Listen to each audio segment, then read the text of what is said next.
Dark Skin to the wall. Oh, right. S has got a peculiar position from that throw break and got near the wall, but we're going to get the first wall break here. Not yet. Nice. Oh, nice interrupt. Nice interrupt indeed. Oh, he didn't go for the wall break. Now, because of that throw break, Dark Skin's now in a very precarious position. He's at the wall. Nice throw. Nice throw.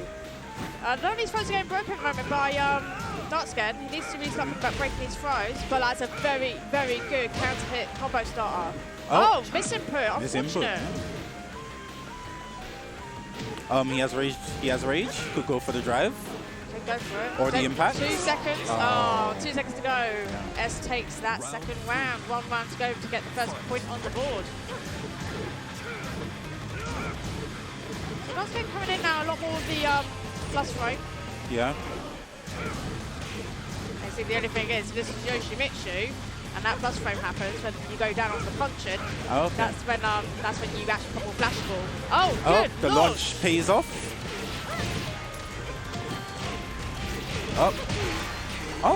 End of the round. And S takes the first game.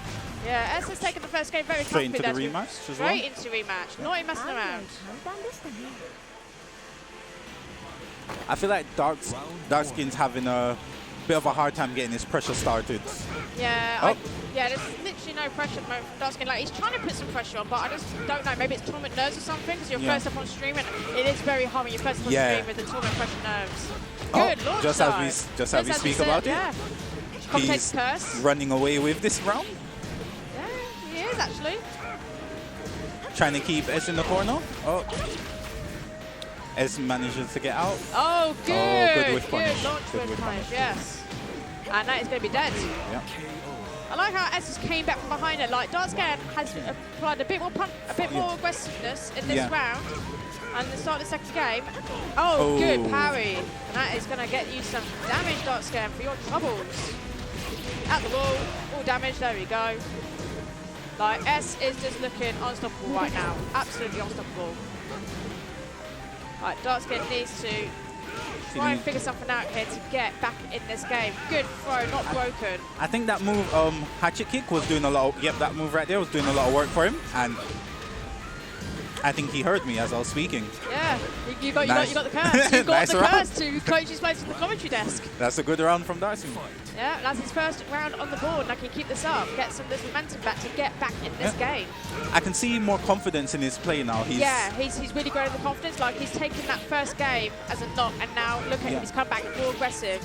But he needs to be careful that it doesn't become too aggressive to the point he gets counter-fitted out. And at the wall now, corner, S in a very bad position here. Oh, okay, Tame's turned a little bit, and now Dark Skin's at the wall. Yeah. Potentially broken, no. I think, if that might be near dead. That is dead. Maybe not, because of this option. Surprised he didn't rage art. Yeah, the rage art would have been killed. A better option to rage art. Like, the rage drive has just literally stopped you from getting the winners. Yeah. Maybe that was a misinput. Maybe. And Dark Skin capitalizes off of that, taking another round. Yeah, he's like 1 game away from making it all up. He's playing a bit more patient now that he has the life lead. No need to risk getting counter hit. I think S seems to be playing a bit more aggressive as well now. Yeah, I think S kind of woke up after that. Yeah. Very bad round. Oh, throw not broken. You know what, I must admit, that throw is maybe one of my favourite throws in the game right now. Oh, this could be the end of the round? Nah, I don't think so. Okay. Will damage is not going to happen. Oh, okay, what happens there? No throw break. No. That throw seems you got to stop breaking that throw. Yeah. Dark Skin, you got to break that throw. Right now, that throw is the bane of his existence. Ooh. This is not looking good. Yeah. Like, Dark Skin was on the verge of making this comeback, and now it looks like S is all over Dark Skin and is about to get the win. S taking advantage of the fact that Dark Skin's not breaking the throws. Yeah, I think S has now picked up that valuable knowledge that Dark Skin needs to learn to break those throws, and that is game over. 2-0 to So let's talk about that match, because Dark Skin started out very, very defensive, and S was on the offense, and there was some early throws, but I think S is trying to get his data. Is he going to be the one that that he can just do all the throws in the world? Yeah. And be able to just literally conquer the match that way. And I think in the end, S downloaded it that Dark Scared is not breaking any throws. Yeah. And unfortunately, that just meant that that S was able to dominate the match with throws in the very last round. Yeah.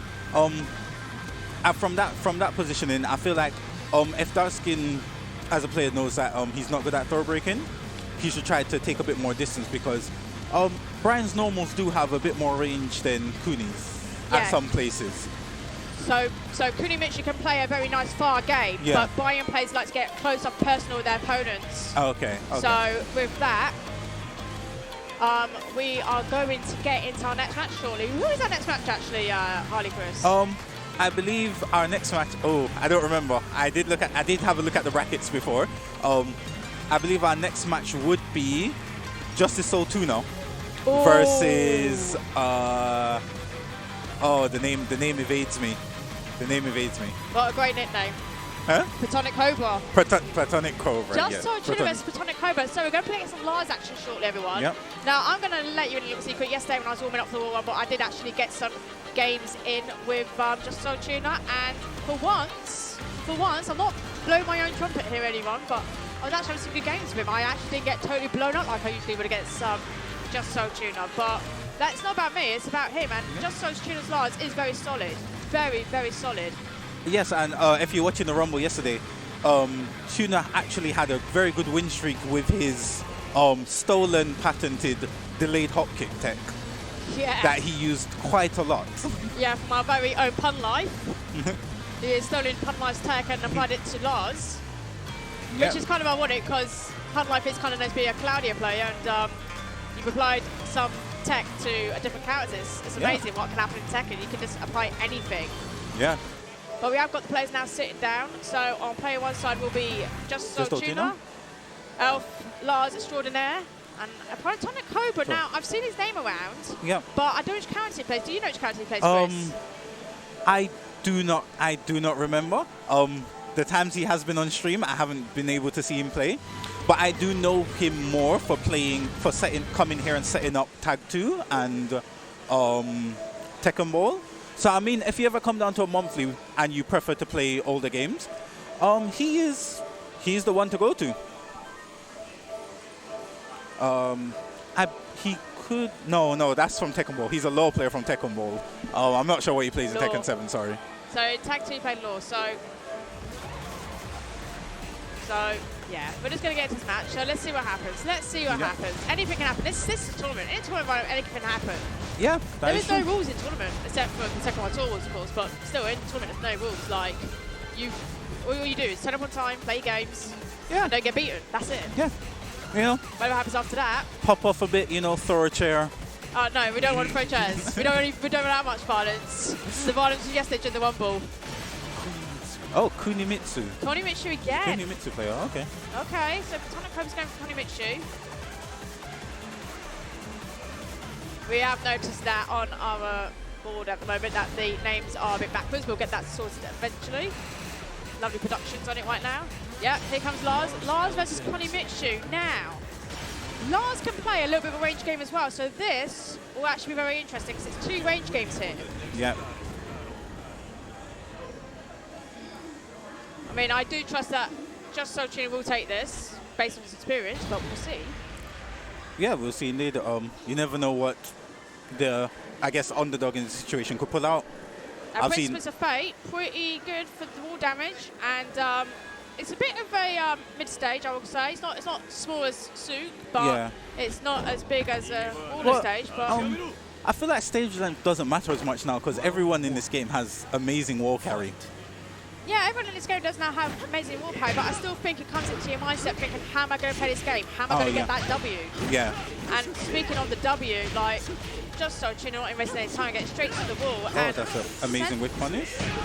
Drops the combo into perfect. counter hit. 7 golden letters straight away. Maybe that was the setup. Yeah. So let's see if Platonic Cobra gets back here. Like, don't forget that the key to Kuni's success is the range game. The range game has to be played here. Unfortunate, and that is going to cost you some damage. Oh, very good. Okay, so Platonic Cobra has now come out a bit more aggressive at the start of this second game. A bit more movement going on here. Oh, that is going to cost you, and that is going to be dead, I believe. Oh no, 1 pixel left. 1 pixel left after the throw. And that will do it. It was only 1 pixel of health. It was just a jab that will get just so tune of that round there.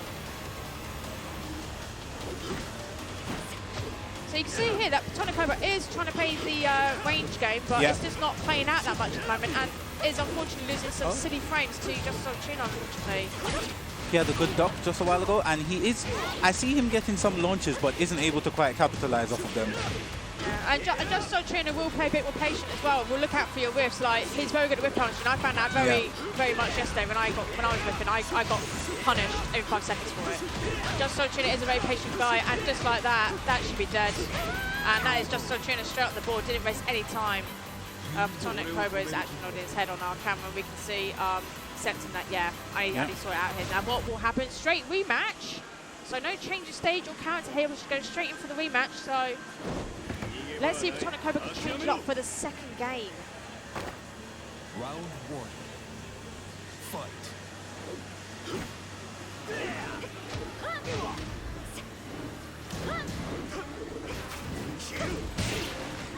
Oh, good. Can you remind me what that move is? The armored move. What's it called again? I have no idea. Oh. Power Crush? Yeah, Power Crush. Yeah, Power Crush. That's it. Power yes. Crush. That's it. My mind's gone blank today. And look at that. This like, could be the end of the round. Yeah, no, like Tonic. Oh, that is definitely dead. Yeah. No, Oh, what the happened? drop. It must have been Axis. It had to be off Axis at the wall. If it was off Axis at the wall, then it would not connect. So yeah, hence the reason for Tonic Cobra taking that game. Young Rose, these happen every month. Last weekend in every month. Yeah, as Nebo has just said, it's not last Sunday every month, it's usually last Saturday every month, but next ELFM event will actually be a bit different. So we won't actually be doing one in March because of the beginning of the Tekken 1 tour. So we're just going to do one at the beginning of April instead, in Easter time, I think, or just before Easter. So we'll do that so everyone can get their Tekken 1 tour points when Tekken 1 tour starts again. So just keep an eye out on our Twitter and Discord, and we'll let you in about all the upcoming events here at ELF. Yeah. And while we were discussing that, just so Trina did get one on board. And look at that nice launch from Tonic Cobra. He had a very convincing round. Oh, very fighting good. back. There's the launch at the wall. Now this is a chance just so Trina gets himself out of that situation which he has, get back to the middle stage. And that is just launch after launch. That's what we call reset everybody. Now, not at the wall yet, but Tonic Cobra could not get the race drive, and as that just so Trina is one game away from getting into the next round of this tournament. Straight to the wall. Oh, like this is just murdering. Backing up, waiting for a whiff punish now. He doesn't need to pressure anymore. He has the life just lead. so Trina's just got the upper hand there. Oh, very good. Now, can we change the situation? All situation. Oh. Good duck, but gets hit by the second. And the hop delayed kick. hop kick. Delayed hop kick. That's the tech. Right. That's the new tech right there from Just So Tuna. He had to finish it off by showing the new tech. So Just So Tuna will be moving on. Tonic Cobra will have another chance in the lower losers bracket. Yes, he will. Justice Otuna moving on. I believe up next we should have, if I recall correctly, it would be Zach. I feel like Zach's fairly new to ELF. Yes, so I remember seeing Zach at my first tournament when I did my first offline at Iron Pride Offline. I remember seeing him there, I believe. But yeah, Zach is quite new to the scene. He's only come in maybe last year. Okay, yeah. Yeah, he's come in last year. You see a bit of him around, and who's he playing? That would have been the winner of Benga and Slow Pro. Okay, well, I think I know who my money's on then, so it could be we are about to go and get some Benga action then. Why is it so very Benga? Keep it coming up shortly if we have got this correct. Yep. I believe it should be, so then you believe it's Benga. I believe it's Benga. Is Zach versus Benga or Slow Pro? Yeah. So it should be Benga then, hopefully. We're getting up next, which means the Wise players will get their little say. They're just sorting it out right now. But let's go back into that match just between Tonic Cobra and Tuna? Just So Tuna, because that was kind of interesting, because that's two characters that can play the range game. Yeah. And to be honest, it felt like the range game was not there with Platonic Cobra. Like, he was not using Connie Mitchell's range at a very right way, and it just made it so easy for Just So Tuna to just capitalise and punish really everything that Platonic Cobra was doing. Yeah, yeah. One thing I did notice is that the rare occurrence that Justice Otuna would whiff, this was the same as well with the S match actually. I'm not sure. Oh, and while we've been talking, yeah. The match on stream has actually changed on us. Yes. So we're about to have a Wise face-off. So everyone that is in Wise in the stream, start making some noise for your boys, because it is Nian Wab or Burmain versus CSC with his little Tamagotchi as well. He's got the Tamagotchi. What is with the Tamagotchi? Does anyone know what's with CSC's Tamagotchi at the moment? Is this like some kind of meme thing or something? I don't know. After this, I'm going to ask him about it, actually. Yeah, I think we need to ask him. Or if anyone in the chat knows, why CSC's got its Tamagotchi, please just tell us. We are intrigued to know what's going on here. Now, you actually put money on CSC to take this thing today. So yes. If he loses to Burmain, are you going to take the money back? No, because he can come through losers. He's going to come through losers. Wow. If he loses, there's always a chance to win. So this is going to be the best shenanigans you're going to see all day. Katarina versus a bear, which is probably going to be Kuma. But let's see if Burmain does a certain someone in the crowd a favour and gets Panda out instead, because one of our fans here today, spectators, does actually like Panda over the bear. So let's see what happens. Okay. Oh. He could also pull out. Who's the other character he plays? Does he play Gigas as a secondary? Who? Bearmain. Bearmain. Does he? I've never seen him play Gigas. Was it Gigas? I can't remember. I know he plays a secondary character. Does he? Yeah. Have I missed out that much? Because I've been busy at work? Yeah, you haven't been noticed? You haven't been here for a long time. Well, yeah, I've been stuck in work, mate. Been missed. School being manager, mate. Yeah. Economic times are half, you know. Yeah. But let's see what happens here. So let's see what happens. Katarina is definitely out for CSC. We'll get those names turned around in due course. And Oh. Bottom run. Oh. Hold up. He's not a big character. This guy is big, but not in the very big rule you would think probably. Yeah. Told you, I'm too busy running brackets to see sometimes. Just Treatman and Just So Tuna after this. We will find out from our production team and get back to you on that. Metal Dragon 40. Oh, okay. So, okay. I think Burmain's going to tease us. The Kuma's out. Yeah, the Kuma is out. It is what we thought it was going to be in the first place. It is Kuma versus Katarina, everybody. So, I'm actually going to go with Burmain for this. You're going to go with Bearmain? I'm going to go Nian Wab. I've got to respect the bear. Bear moves. And we're going to G-Cop helipad. Okay, so this is interesting because it's got 2 breaking walls on either side. Yeah. So that will come into a factor as well. Statistically, Bearmain is the one to win.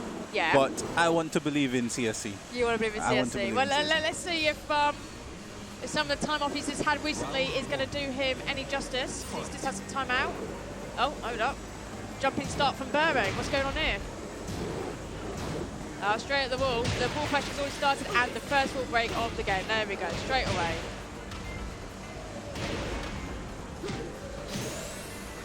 And look at this damage already. Like, Nian Wab has just wasted no time in getting that damage on CSC.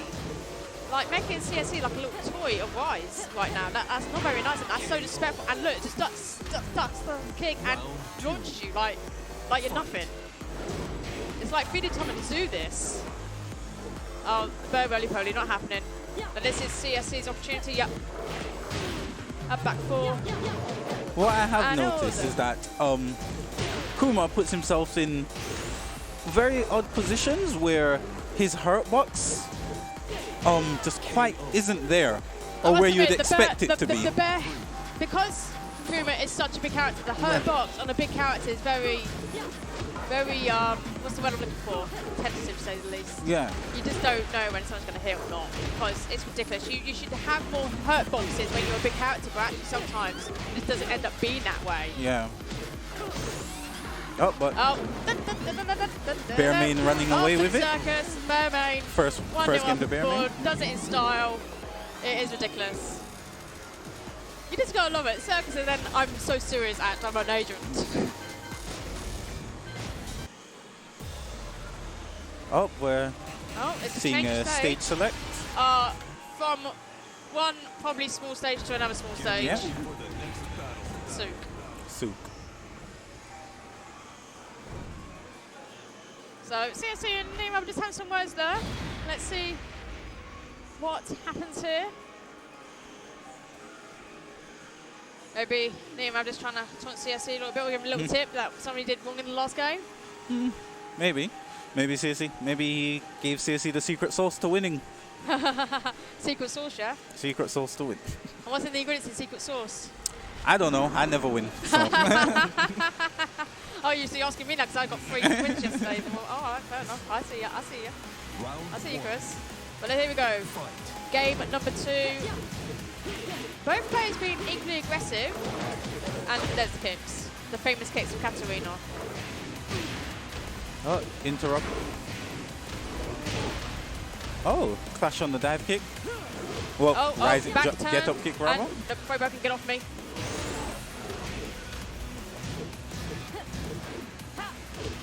Nice low, up back 4. Oh, and yeah. a whiff punish from Bearmain. CSC just so stretched there and he got punished for it, fortunately.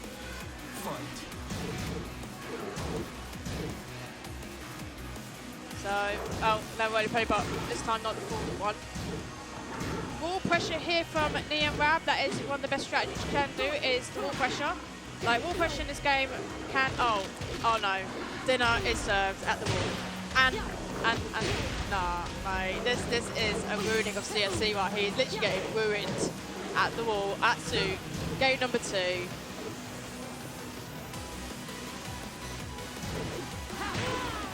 Yep. Yeah. Bearmain's pressure is... Yeah, unstoppable today. Like, literally, like, I think CSC is going to have to contend with going through the loser back here because Bearmain's just on one today. He's on fire. Oh. Like, is there no stopping this bear? Like, yeah, all this wall pressure, like, he's just so aggressive, like, CSC can just not get a starting of attacking, and that was it. Like, literally, there's nothing even to talk about. There's nothing to even talk about. Neon Rab just literally abused CSC over the stage. Yeah, it's a very convincing win. Yeah. So that is Neon Rab moving on, and CSC will have to make a loser run now. So, what will be up? So let's just talk about that match. Did CSC even get off the ground? No, he never got. He wasn't able to get started. He had a pretty good run one round, and well, he whiffed the button and got whiff punished for it. It was just like end of the game. Now, we need to ask CSC. CSC, come here. We want to ask you something. We want to ask you something. We do want to ask you something here. Make way in production for CSC. Make way in production for him. We got to ask you something. Yeah. The Tamagotchi. What is that about? I wanted one. You wanted one? I just wanted one. Did you? When did you get it? Monday. Oh, you got recent. I literally just You got know, it respectable. No, What one? no, you're looking after him. You've not killed it yet. Alive and kicking. Still alive and kicking. Yeah, he's 6 years old. Aww. Very happy. Now this is what we call cuteness in Women's Day 1. This is cuteness. So he just wanted one. He just wanted one. Yeah, fair enough. Fair enough. Like, at the end of the day, like, I'm like nearly 34 and I know how much Tamagotchis were praised back then. Like, obviously CSC is a young guy. Like, he didn't get this craze back in his day. So to get Tamagotchi now, like in the 21st century, first place, like being a bit retro, why not? Why not? So do we know yet who our next game's going to be? No, Chris? no clue. I thought I knew last game. Yeah. Wrong. So I have no clue who's coming up next. And we all hope you are enjoying this ELFM production. We have Neon K versus Benga. So it's another Wise team kill, everybody. The Wise team kills are going to start. So I did see a lot of people talking about Rise team kills. To be fair, there's mainly Rise players in this tournament, so that's unavoidable. There, unfortunately, everybody. But you know what? The Wise guys, I have got a lot of respect for. They do put on some good players. They've trained some good players up through Dante, Ao Richie, like Neon K is the new shining star, Benga. Like there's Neon Rab, of course, and like there's just loads of great talent in Rise right now, and I feel like that's a big hat off to their managers, X Gaiden and Ice Blue, like who look after the team so well at Rise, and I feel like they're going to be a force to be reckoned with during the next Tekken 1 Tour season. So we've got the players sitting down. So Neon K yesterday brought out Julia, not Connie Mitsu. And I know he's had a little bit of a break from the game as well. And he feels like he's not in form at the moment. Yeah. Against Benga, who is definitely playing, because I see him play every now and then on one of my friend's Discord servers. In form. So let's see what happens. Like, I still think Neon K will take this.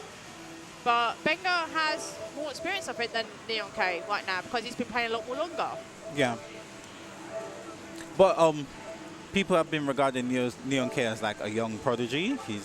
He's been doing amazing since I did take a break from running tournament stuff, but when I came back he was here and like he was doing amazing. So and I know Benga has always had a bit of an unlucky streak of just missing out on top 8s. Like Benga is one of those people that I do really hope he does well in this community, because he's one of those people who will knock hard on that door, and just never get through the door. And I just hope one day he gets through that door properly.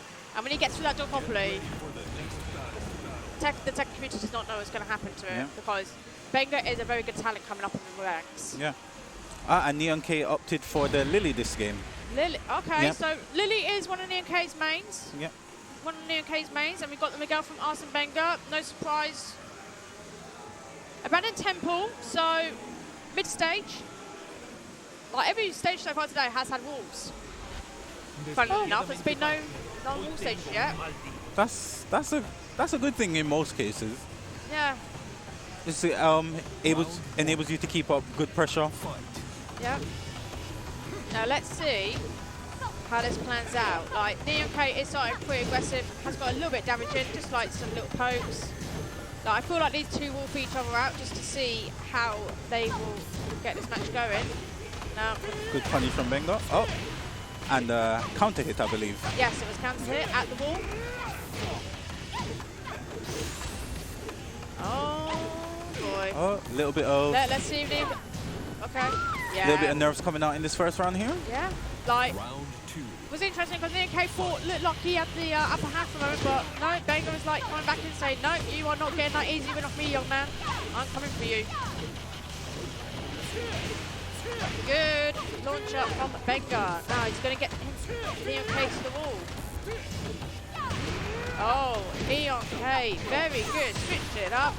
And it's just like that. Oh, unfortunate without the access. And that's the race drive, and that is going to be dead? No, not quite. Not quite. Oh, no. Oh, my God. There's the go with letters. Great. Nice little comeback there for Neon K. Like, I thought for a moment like, he was going to win that match, that round, but Benga like came in the race drive and then just didn't finish off his food, and look what happened. Oh, parry. Gets the wall, there will be some damage. Not quite the wall, and Neon K, nice block low on the wake up, but is still feeling some pressure from Arsene Benga. Trying to his own out the wall. Oh, switched side up, step, switch side. Oh, he's back against the wall once again. Yeah, Benga just switched up with a little poke. Round 4. Well, Benga just shaking his head then. Yeah, he's not feeling his current play. And the combo's dropped as well. Like, this is when Neon K needs to be capitalising on all of Benga's missed opportunities. Nice parry though from Benga. All side damage. Nice launcher. That is not going to be dead. It's not the end. One more hit to win. Oh, he went for a mix. Broken. Oh. Get off me. Oh, no. Sab stance. He couldn't whiff punish. Oh my God. Good side step. Oh, yeah, unfortunate nice. not to get the race drive there, but unfortunately Benga did predict it. And interesting challenge on the race drive. I would have assumed that race drive would have went over it and hit him. yeah. No, if you can interrupt that race drive, actually can interrupt them. And if you interrupt the wage drive, then you just put the ball back in your court when you've actually meant to spend it. Yeah. So we are seeing a character change here. Neon K has opted to go for Connie Mitsu, and also it's a stage random select, and it has gone to Zook. So that's the smallest stage in the game. Now, this gets interesting now. Miguel has not got a very big range game, but has a little bit of a range game. And Connie Mitchell has a big range game. Yeah. So this will be interesting, especially on the smallest stage of the game. So I feel like Benga's going to want to come in, be an infighter, or try to keep as close to Kuni as possible. Yeah, and get Kuni as close as possible to the walls as well, Yeah. because the wall pressure is going to become key on this stage, especially.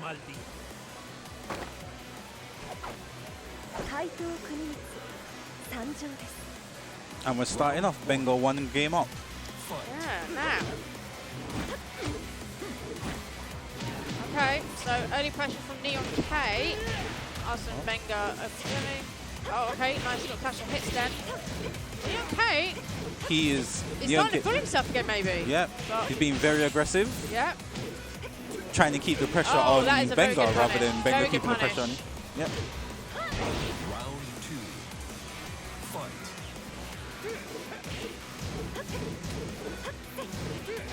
Oh, So, nice yeah. block on the low. Now, Neon K needs to be careful not to be too offensive here, because if Neon K gets too offensive, then we could run into problems with punishment. Oh. Yeah, Oh, literally, yeah. Lots of lows coming out. Like, literally, Neon K is switching this up. He's starting for himself, getting more aggressive, putting the wall pressure on Benga. And, yeah, Benga is now literally on the back foot a little bit here. Don't get me wrong, Benga is still 1 game up, but if Neon K gets this round, it will be all square again. Okay, has Arsene Benga realised he needs to get a bit more aggressive here now? Oh, didn't get the Okazemi though. Got an Okazemi though from Neon K. Oh, that's the launch. Now that gets He the might wall, be that dead will here. be dead. Yeah, he's And yeah, that should be dead. Okay, so Neon K has squared it up. So we saw how the wall game came into effect though. Like, Yeah. Neon K got more aggressive, pushed Arsene Benga to the wall, and that was it. Game over. And Neon K is now back in this game. Benga looking to go for a stage select.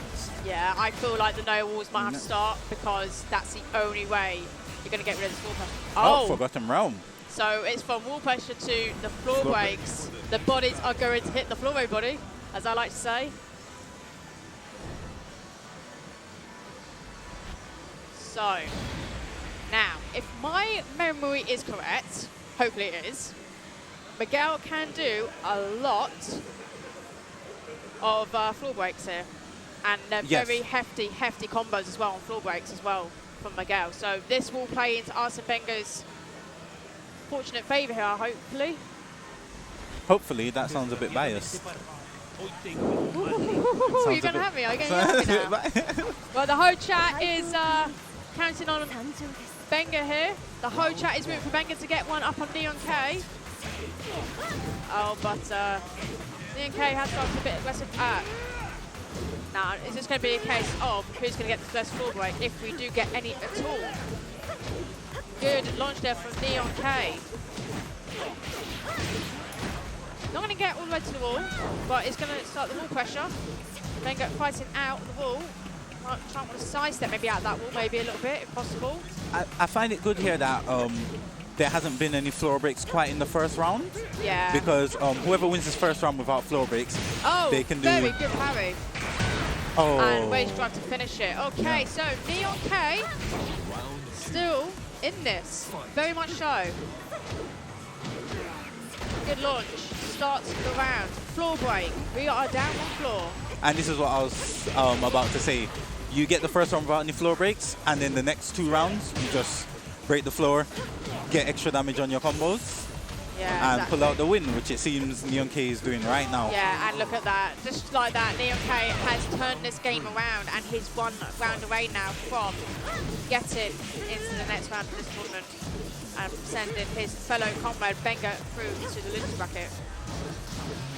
Oh, blocked no low. punish. No punishment, no from Benga. Good parry. Nice. Right now, Low is parry. Benga doing the floor damage? At the wall. Now we're going downstairs, no level. Side wall. Oh, and unfortunately that wall takes some damage off. Fortunate drop.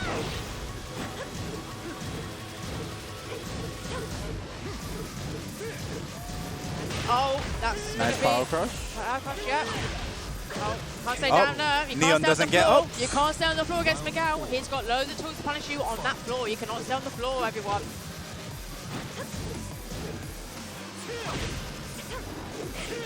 Oh, back turned, and that is going to cost Neon K.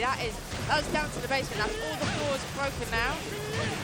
Now, Benga has not left us too late. He is literally punishing that's Neon a K. And perfect 7 golden lets to go with it. Final round. Final game. Round. Double Luigi, Yeah.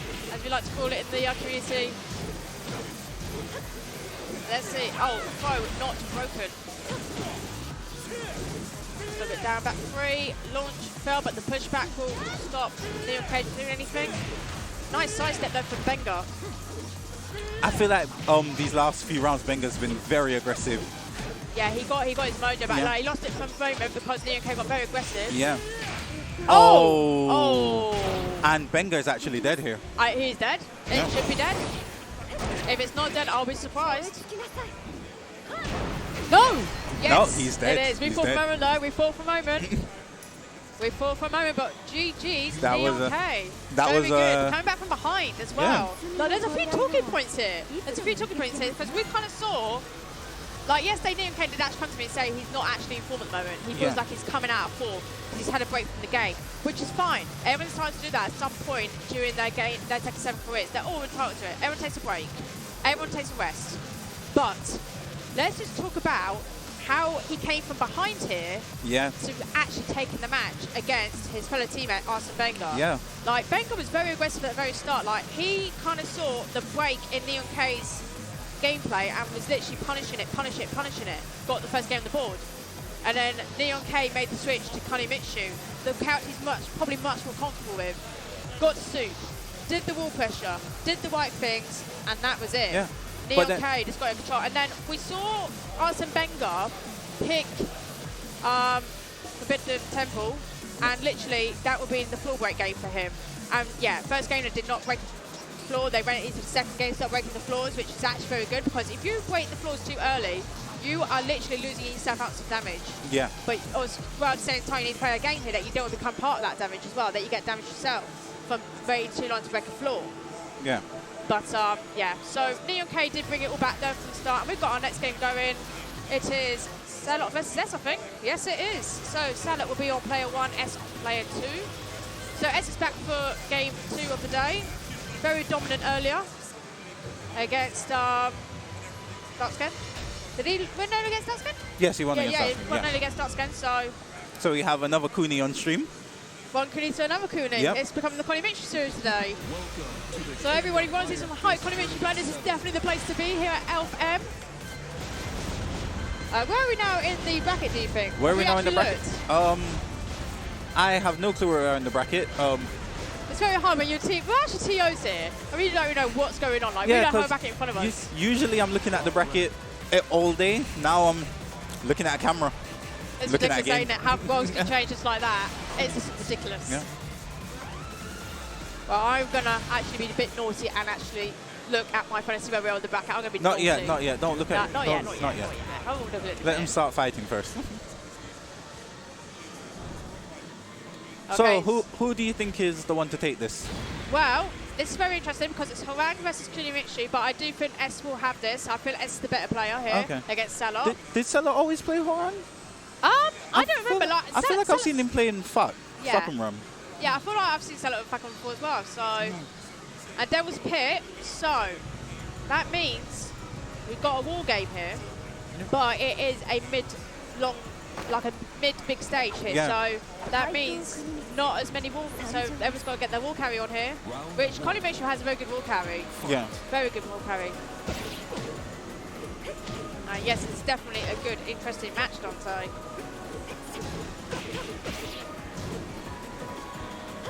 It's looking at S's match earlier, it seems like he likes to go for the stay back with punish kind of game.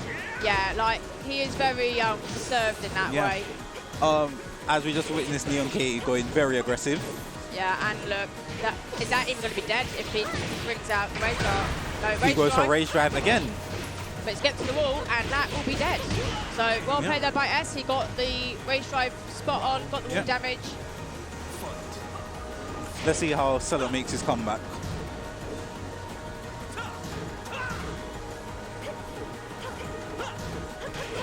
Poking out head start, but S has started the punishment now. Need to watch out for the whiffs. That's going to be a double simmy, yep. Guaranteed damage that. Oh, nice from Selot. Going to keep the pressure up. Good counter hit into finish. I think that was a solid run from Selot actually. Managed to keep the pressure, avoid getting whiff punished. Yeah, just like that, Selot is now on the board. I think this might... throw broken. Yep. That's probably the first throw break I've probably seen all day. I think that's the first throw break, isn't it? That we've seen all day today so far. And it's happened now from Selot. Yeah, Selot taking S out of his comfort zone, trying to stay as close as possible. And also switching the size up a little bit as well. Oh, but the wall pressure has switched now, and yeah, S has actually now got Selot just like that at the wall. S did the classic. You see someone attempt to throw you, so in return you throw them back. Yeah, I know. It's just a classic, isn't it? Like everyone wants to play that throw game against each other now. Like it's just, I just love watching pro players even get thrown. It's actually funny to watch actually when you see a pro player getting thrown and don't break a throw. Oh man. Yeah, we have now gone downstairs to no walls. Yes. That is a unique feature of Devil's Pit that you will go after when someone is 1-1 away from winning the match. You will go downstairs and there'll be no walls. So this will change the dynamic up a little bit here. Jump in so it won't be a lot of damage. Negligible for Selot. Oh, good. Oh, this. Oh, that might be. No, yeah, no. Don't be dead. This doesn't end. Dead, Yeah. nah. It's gonna be good. One mix up, yes, and that's it. Yep. Selot takes it.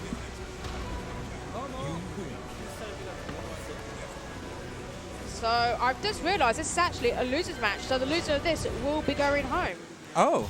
The loser of this match will be going home. So that does mean. Oh, are we in what would have been top 8 now? Yeah, we're actually in top 8. Okay. So we're actually doing well. So I'm just going to go through the bracket a little bit while we're waiting for the stage change. Selot is 1 up. So in winners, we have Neo Rab and Just Tuna yet to play in the semi-final, and the winner of that will play Neo K in the winners' final. Yep. So that'll be an Elf Wise event happening right there. So very classic Wise Elf rivalry. Yep. The rivalry continues. Oh, as opts to pick Vermilion Gates, Kunimitsu stage. Yeah. A bit of a home turf buff looking for. Home turf buff indeed. And in the top 8 side of losers, we've got Just a Treat Man vs CSC coming up. So Just a Treat Man actually in top 8 today. Okay. So we need to look out for that match later. That will be coming up on stream. These matches are coming up on stream. Yeah, so every match from here on out is on stream. Yeah, so every match from here on out is going to be coming up on stream. So, S just doing that little bit of entry buff. Because obviously, with S picking Vermilion Gates to Mitch being on home stage, you can actually jump on the move down and have that nice little entrance like Geese does in Power to Stay on his own turf. So, starting off here, and it doesn't seem much has changed from the previous game, but they are spacing out a lot more and getting that movement in. So, big more serve from both players here. So it's going to be a case of who can open up first. And yes. So, very nice good side step.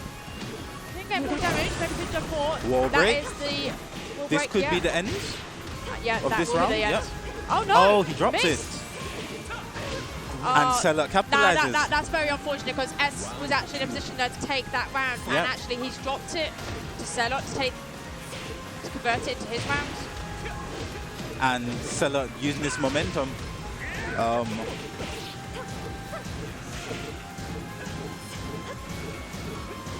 Now S is in a position he needs to change it up a little bit here because it's on the verge of the wall and getting that wall pressure. But at the moment, the movement game has played off, and S is now not like a peculiar situation of getting wall pressured by Selot. Yeah. S is trying to take this approach of staying at a range where he can whip punish. Yeah, playing that range game because Selot has not got that much of a range game, unlike but Selot I would say Sella isn't giving him anything to grab onto. Yeah. Sella is staying at, when he's at a distance, Sella doesn't do much until he can make his way in. Yeah, exactly. And that's a good strategy here from Selot to use. Good And a launch wonderful to launch. start this round. Oh, unfortunately, the wall damage not connecting. Very good. And that will be the guaranteed damage. Sella just being very patient here, knowing he has a slight life lead. Broken, but the wall pressure can continue, and you need to watch out because Funny can do a lot from range.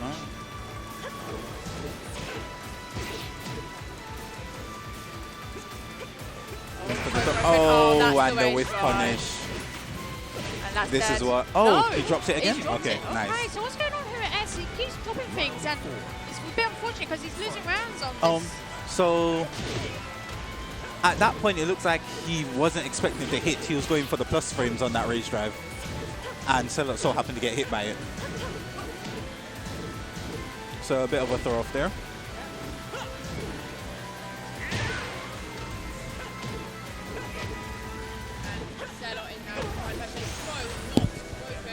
Not been broken. Oh, but Sellet has a huge life lead. Yeah. Oh, no. S. this. Oh, no, Oh, he's dropped drop it. He could have again. got the waist drop, and that's it. Selot has taken it over S. And Yeah. a bit unfortunate, to be honest. A bit unfortunate, but unfortunately, S was just dropping a few too many things, and it's because of that, unfortunately, that he's taking the L here, unfortunately, and that will be S out of the tournament, and Selot moving on into the losers next round, the losers quarterfinals. Yeah. Looks like I'm not sure if it was nerves or maybe just tired. Well, yeah, some people had a long 2 days. Like Selot and S were not actually here yesterday, but it has been a long 2 days for some people. Yeah. Some people have been here 2 days now. And what a marathon of a weekend. We started the Wall Run Ball and Tekken Ball yesterday, and we're finishing up today with our traditional Tekken 7 tournament double elimination bracket. And speaking of tradition, very well timed by myself by the looks of it, because it is now time for that time of the tournament where we have Wise versus Elf. It's going to be Neon Rab representing Wise against Elf's Lars Extraordinaire, Justice Soul Tuna. I am looking forward to this. This is going to be a very, very good match. Now, let's break this match down right here, right now. Just Soul Tuna playing Lars. Lars has got a bit of a range game, as we all know. Now, a bear in Tekken does not really have much of a range game unless they go into a little one hunting stance. Yeah. So unless Bearmain executes the hunting stance very, very well here, he could be in a bit of trouble, and he will have to find other ways to get around Just So Tuna's range game with Lars. Yeah. Oh, actually, Just So Tuna told me something yesterday, which was quite interesting. Oh, let's go. So it's that he said that when he's playing in regular brackets, he feels like his performance isn't as good. But then when he goes to exhibition matches like yesterday's Rumble, he plays very well. So I wonder if there's a sort of mental block on him that is like, it's the whole situation of you're taking it too seriously, where sometimes like you need to not care in order to do better.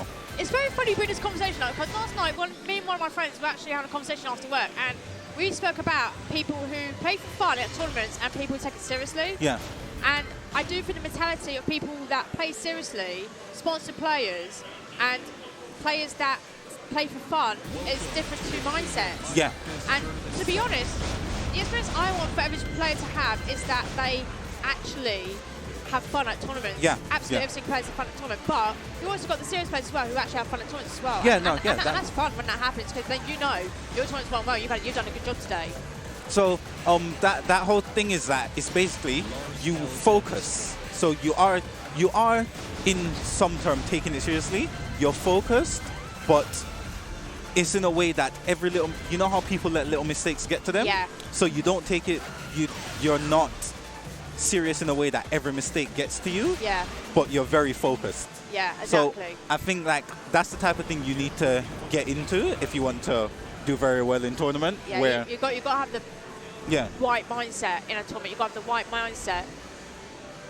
So, here we go. Mishima Dojo. So, this will be a very short mid-range wall carry stage, and it is Kuma versus Lars, as we predicted. And this is to play Neon K in our winners final later. This is first 2. Let's see what happens here. Now, my money is on Just Tuna, believe it or not, to take this one. Really? Yeah, I actually want. It's just the Alpha. Is it because it's Elf? It's oh, Elf. okay. It's the Alpha one. You said, oh, are you actually backing Wise on this one? No, I am. No, you're busted. You're busted, bro. No, you're busted. I have no bet. I have no chips on the table for this one. Okay. These are 2 characters who get not the most normal hits, and there's the delayed hop kick and the drop into the counter hit. Oh no, Just Tuna about to take the first round. Oh my god, what happened there? Another drop? Tekken. I wonder, is something wrong with player 2's connection on this PS1? Oh, please don't say that. you have the high creative enough arms, you will. Oh. It seems like the chat is very divided as well. They are saying JST and oh my god, unfortunately clip there, Just Tuna. Unfortunate. They are saying go JST and go Kuma, which is for Neon Rab, so very, very mixed. If I was to be biased, I would go for Justice Otuna, not because he's Elf, but because he plays anime games with me. That's fair enough. That's fair enough. Hashtag Rewise now in the chat from Ice Blue, the Wise manager. Blue, what happened? We wanted to see you here. Things happen. Yeah. Someone came up, man. Respect to the man. Like, all these bear antics, though, Just Tuna is not really for the bear antics, but he needs to start punishing them. Good with when they punish. rip, and he just didn't want to punish that. But yeah, you can't go in, you can't do that when that string is happening. Yeah. You need to know what you're doing properly there. Just So Tuna is down 1 game already. I feel like it was pure bear antics all the way through that match, and Just Tuna was not doing it properly. So what I would like to see from Just Tuna is more capitalizing on Lars's whiff punish, because he does have the ability to whiff punish very well, and I feel like Kuma. Bearman likes to throw out buttons when he's playing, which always works for him, as we can see him tearing through this tournament right now. Yeah. So, we are going out to Christmas of Fate. Oh, a little head shake from Justice Otuna. I hope he's not thinking about the drops he made. Yeah, I hope he's not going to get into that mental block again where he's not going to do so well, because he can easily do well here. Easily. Nice. Oh, he is this time blocked the roly-poly. What? Not sure what to do about this. What is Bearman doing? He's just literally doing the bear antics all over the place. Oh, it seems because Tuna's not really dealing with it. No, he's not dealing with it at all. He needs to deal with this a lot better if he's going to progress in this tournament. Oh, that's unfortunate. good attempt on that. Good. Wall pressure's going to come in. That grab still got. And dead. I guess the move Tuna used stood him up into the grab, because it looked like the grab whiffed for a second. So here we go into the next game, and yeah, like literally, Just Tuna needs to do something here to literally turn this game around, because he is getting eaten and made lunch of by Neon Rab. And is this dead already? It might be. Yep. That did not even last 20 seconds. It lasted 20 seconds. It looks like Tuna's in his head. Is that Tuna's in his own head? Yeah, I think the mind games and the bear antics has got to Tuna a little bit here, and he needs to now think of a way to deal with all these bear antics. He needs to be with punishing. Lars has one of the best winning punches in the game, with his good range, and at about time. Nice. Now, can Just Tuna take this? Oh, yes, he can. Big damage? No, he has missed the big damage opportunity. A little bit of a drop, a bit too much distance. And he's done it again. He's not blocked the third string of that string there from Kuma, has Just Tuna. He needs to start blocking that. Oh, no. Unblockable. Oh no, he's at unblockable. No.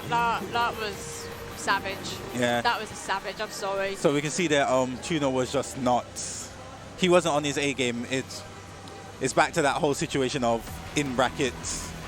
Yeah. But Just Tuna will get another chance in the losers bracket. He will get another opportunity. Yeah. But that was very good from Bearman. He He came on, he did his thing. Bermain just literally dominated that match with the Bear antics. It's like, is that a knowledge gap in just Soul Tuner's gameplay maybe? Is that a knowledge gap? Does he maybe not know how to deal with the Bear matchup?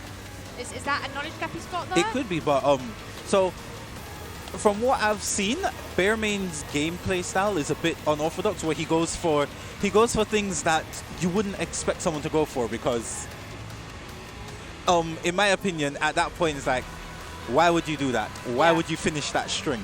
Yeah, exactly. But then he does it and it works. Yeah, it's like he has this unorthodox style of playing Tekken, and like, I guess it's like maybe a Yoshimitsu player, because we always have to say in the Tekken community that every Yoshimitsu player is different. I guess the same with Bears. Every Bear player is different. Every player is different. Like, there is no, this is how you need to play Tekken with that character. There is, you can play Tekken in that way, that character, but actually you also play Tekken in a different way to a style that suits you. Yeah, and yeah, it's sort of why I like watching him play, because it feels like a different game. Yeah. Feels like he's not playing the same game as everyone else. Yeah, exactly. He's not playing the same game as everybody else. It's like he's playing his own kind of Tekken game.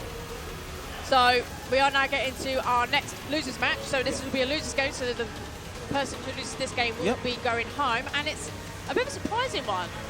We have Rises CSC, the Katarina Extraordinaire of Hopkicks, versus Just the Treat Man.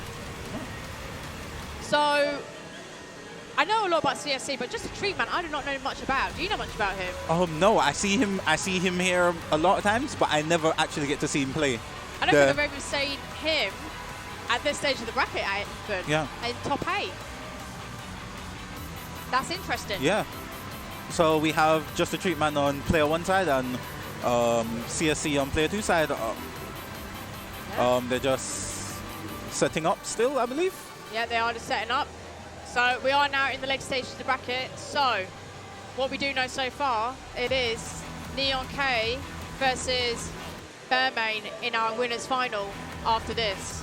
So I don't know if we're going to our winners final after this, but it will be that later today. And that's an interesting story to actually, because we already know that Neon K and Neon Rab have been good friends for such a long time.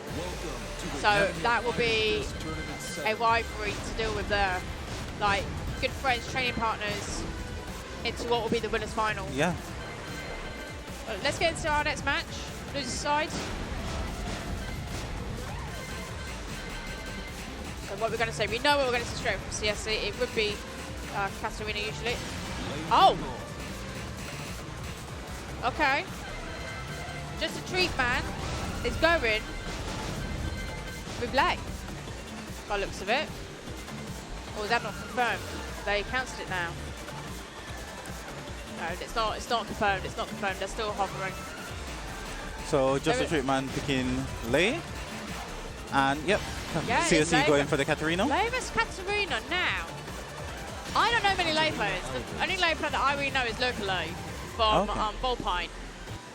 Oh, hold up. We've got some technical issues. We have some technical issues, everybody. As always, in tournament, as we saw yesterday, and we're back. We are back. Well, not back for the players. Yeah, it's just come back up now for the players. Hope that will not happen again. It's going to be a loose connection.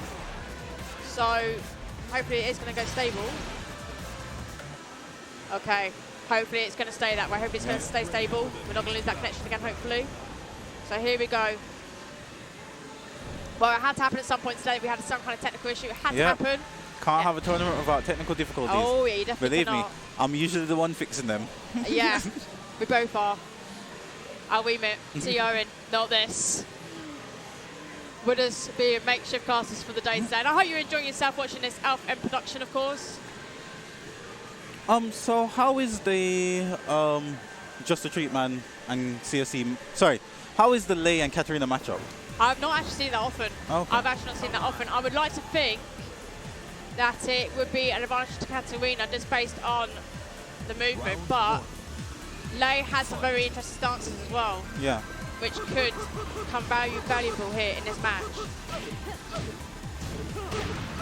And CSC starting off very aggressive and has already started to apply that wall pressure to Just a Treat Man. Just a Treat Man trying to wake up into his little kind of relaxed stance. Yeah. It seems like CSC knows this very well. Yeah, it's like CSC knows what he's doing.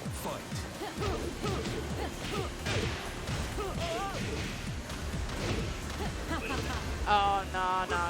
Oh, trying to do the black flip, respect it, but unfortunately, oh, there's a whiff punish. Whiff top no, kick. nothing, no whiff punish properly. Oh, There's the and launch. the launch.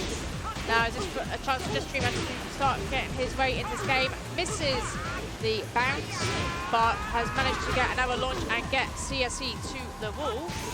Oh. Oh, no, that is...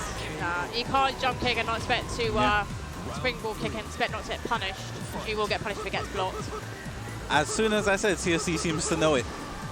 Yeah. Just to treat man runs away with the round. Again. Yeah. You're very good at commentator's curse, Chris. Yeah, this is why I'm never on Oh, comms. up forward 4-4. And that is Just Treatment at the wall. We'll receive the wall damage, up back 4 to finish it. Now the switch that CSC is now going to receive some wall pressure and some wall damage for his trouble. Sprint ball kick this time hits.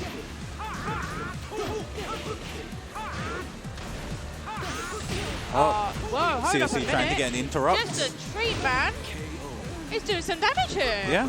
Just Treat Man is 2 rounds up. 2-1 in rounds up against CSC here. What is CSC's response? Good block on the low. Kicks, whiffed, and punish. Up forward 4-4. Damage will start. Get the wall damage. Yep, those kicks. Now up back 4, did the low. Now up back 4. And just like that, CSC was like, no, I'm going to throw you. I'm going to have my way with you. You are not getting away with that. You are not embarrassing me on the stream, on my stage. How dare you? And we're 2 rounds each into the first game. Yeah, this is actually becoming very, very interesting. Yeah. Good launch there by CSC. Now, can we get to the wall here? Looks like it. Yep, there we go. Like, I must admit, Katarina has got some very good wall carry. Oh, and just 3 man starting. Oh, as I was about to say, he was starting his pressure again. Yeah. Oh. Just 3 man. Race drive will happen next. Nah. Oh, nice block from CSC. See, this is where I think I just want to see a bit more from Just Treatment. I feel like I just like to see from Just Treatment a bit more like a few more of the stances used a bit more better. Yeah. He could be using stances a little bit more better lay. So we are going to stage select. Let's see what happens. The Waller stage. Finite Arsenal 2. So, is this a camouflage tactic maybe? Because obviously this is quite a dark stage. So you can't see much if you're trying to make that hard read. So, will the no walls make a difference? Now, I feel like it will make a bit of a difference to CSC because he has now lost that wall damage potential. Yeah. And that does take a bit of Katarina's game out. I feel like from Just Treatment, I would like to see a few more lay stances because Lay has got some very good stances they can use. I just think it's a bit more better. Yeah. But at the same time, isn't transition to stances a bit unsafe? If you do it too much, well, in certain situations. It is unsafe if you do it too much, but I feel like Just Treatment is not using enough. And he must be listening because he has got stance there going. Oh, he got caught back and turn. then kicked and thrown at the same time. Oh my god. Oh, drunken man. Oh, it seems we like... have a drunk in the building and he's drinking that whiskey good, everybody. Oh, nice. And he's drinking it again to get some of that health back. Nice hop kick. Some damage there. Now Just Treatment starting to put himself. He's getting the whole late shenanigans in. Oh, nice launch. Now, is that going to kill? No wall damage to do it. No, it won't. And he's actually missed the ending for CSC. Just Treatment has got range, but he will not be able to use it because... With 9 seconds left on the clock as well. Yeah.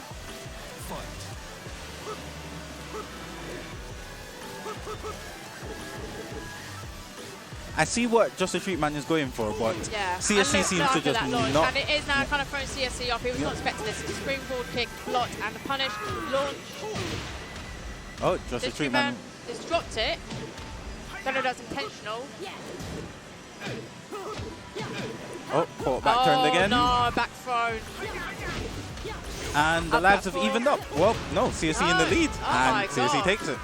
From a convincing... Yeah, from a very strange angle, I guess. And I think Guidance right here. Cameraman Snake Edge Cliven. Like, honestly, where is the Snake Edge? Where is the Snake Edge from CSC? We're usually used to seeing a Snake Edge now from CSC, but it's not happened any yet today. I've not seen one from him. Launch blocked. Oh, nice nice whip punish. whip punish on launch from just Street Man. And look at that. I think just Street Man must have listened to me because he's got more stances happening and he's executed a bit more better now. So I must have done some kind of coaching. I don't know how I did it. I don't know enough about Lei. So what I noticed in that round, Just Street Man has opted to take a closer approach now. Yeah, as well. And is That's good. backing That is off when he feels it's necessary to back off, not just staying back. And yeah. He's kind of got a bit more aggressive and he's also seen he needs to play a bit more close in because that is where Katarina floats out a range game. Flicks, blocked, ducks. Nice counter hit launch. good conversion as well. Yeah. No, Sadie starts a bit too long there for my liking. Nice launch. Now, is that going to be dead? Not quite. One more hit. It's just Street Man. Oh my god, these stances. Oh, and the snake he edge is has dead. happened. It has happened. He's finished off the snake edge, the traditional snake edge. It happened. And that's 2-0 to Calvin, to CSE. Yeah. This that was is interesting, actually, because just Street Man looked like he was starting to do stuff then in the second game. yeah. And giving CSE a few problems, but CSE was definitely dominant during the first match. Like, literally was not messing around. But you know what? Just Street Man, well done for getting this far in the tournament. Sad to see you leave the tournament at this point, but you know what? Good show today, so well done. Yeah. CSE will move on into the rest of our top 8 in the losers bracket. Now, what have we got coming up? Is this going to be our winners final, or we're going to have some more loser bracket action? Let's see what happens here. So what have we got coming up next? Who is next? We're about to find out from production. They're going to keep us on our suspense a little bit here. It will definitely be losers action. Yes, it's Alves Just Sochi vs Sellout. So I believe this is losers round 3 as well, again. So this is against this quarter-final, from my understanding. So we have, I hope Just Sotuna has recovered from his previous match. Yeah, that was a bit savage up to him before. Like, he really did get, I don't know what's going on in his mind during that last game because it seemed a bit over the place. Yeah. Like he got like a bit broken, unfortunately. Metal Dragon, the M in ELFM is for monthly. So, and the PS4 started shutting down. Lovely, more technical glitches. So not one but two. That's an interesting one. It might have been someone's controller was still connected. It might be someone's controller. Right, so we're back to waiting for the next game to happen because we've got a technical glitch. Let's have some casual conversation, I suppose. Yeah, let's have some casual conversation. Like, so. Yeah. So the M in ELFM means monthly, so this is why we call ELFM ELFMs, because it's our monthly tournament. Yeah. And ELFM is not always just Tekken, sometimes we have King of Fighters as well, and for good measure as well.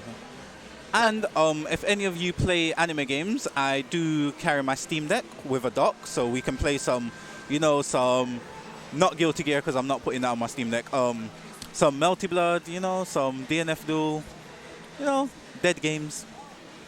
Yeah, exactly. So Unis, I have that. Uniclear. We can do that. There you go. So if you want anime games, when you come down to an Alpha event, this is your man for it. This is your man. So we are just getting the PS4 restarted. Hopefully it was just someone's controller not disconnected properly. Yeah. Ladies and gentlemen, when you see me at a tournament on TOing, the first thing I'm going to say to you is, can you please disconnect your controllers from the console after you finish playing? Because the amount of times I've seen matches interrupted, and it is so heartbreaking to see that match interrupted because someone left the controller on. Please do not be that one and do it. Please don't be that one and do it. I really need to experience for everybody. Please. Metal Dragon, before I answer your question, I'd like to just give a quick shout out to Pun Life. He's the one who made the overlays, made most of our back system for the ELF monthlies. Say hello to him on Twitter, give him a like on his tweets, retweet him. And you know what? One more thank yous and everything, and a bit of shout outs to people. Let's also shout out to our very amazing Robin as well, our amazing streamer, who is here every time making sure that we look good on camera. Yes. So let's give a shout out to Robin, and of course the main man himself, the leader of ELF, Wimulus, who makes sure we have an event to do literally every single month. But once again, don't forget, in March we'll be taking a bit of a break, and then we're back at the beginning of April for our next event, which will tie in with the Tekken World Tour season starting, and that means those dojo points will be up for grabs. So keep a lookout on Twitter and Discord for that. So it looks like we are back to it now. Unfortunately, we haven't got our signal back to our screen yet, but yes, we have a. Yeah, we have definitely got a technical glitch. So we're just I think the problem might be possibly the HDMI connected to the monitor. Was that what the problem was yesterday? Was that why we had no signal for a moment yesterday? Yeah. So it seems like it happened yesterday with me and Sniper in the Rumble that we actually got no signals. Yes. So sometimes there's a lot of HDMIs here. Yeah. Sometimes some cables can be faulty or not. It's an electronics thing. Yeah. Unfortunately, it might be in the 21st century, but there is still faults. We can't help it. A fault will always happen in the 21st century. I am.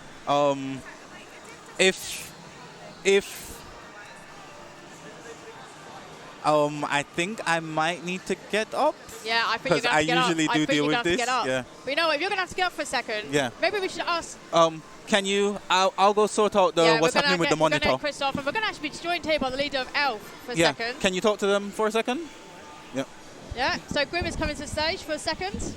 Hello, Grim. How are we doing? I'm very well, thank you. Hello, kids. How are you? Yeah, so we're just trying to bring our lovely leader of ELF on here for the moment while we sort out this technical error. We hope not to be keeping you guys for too much more longer.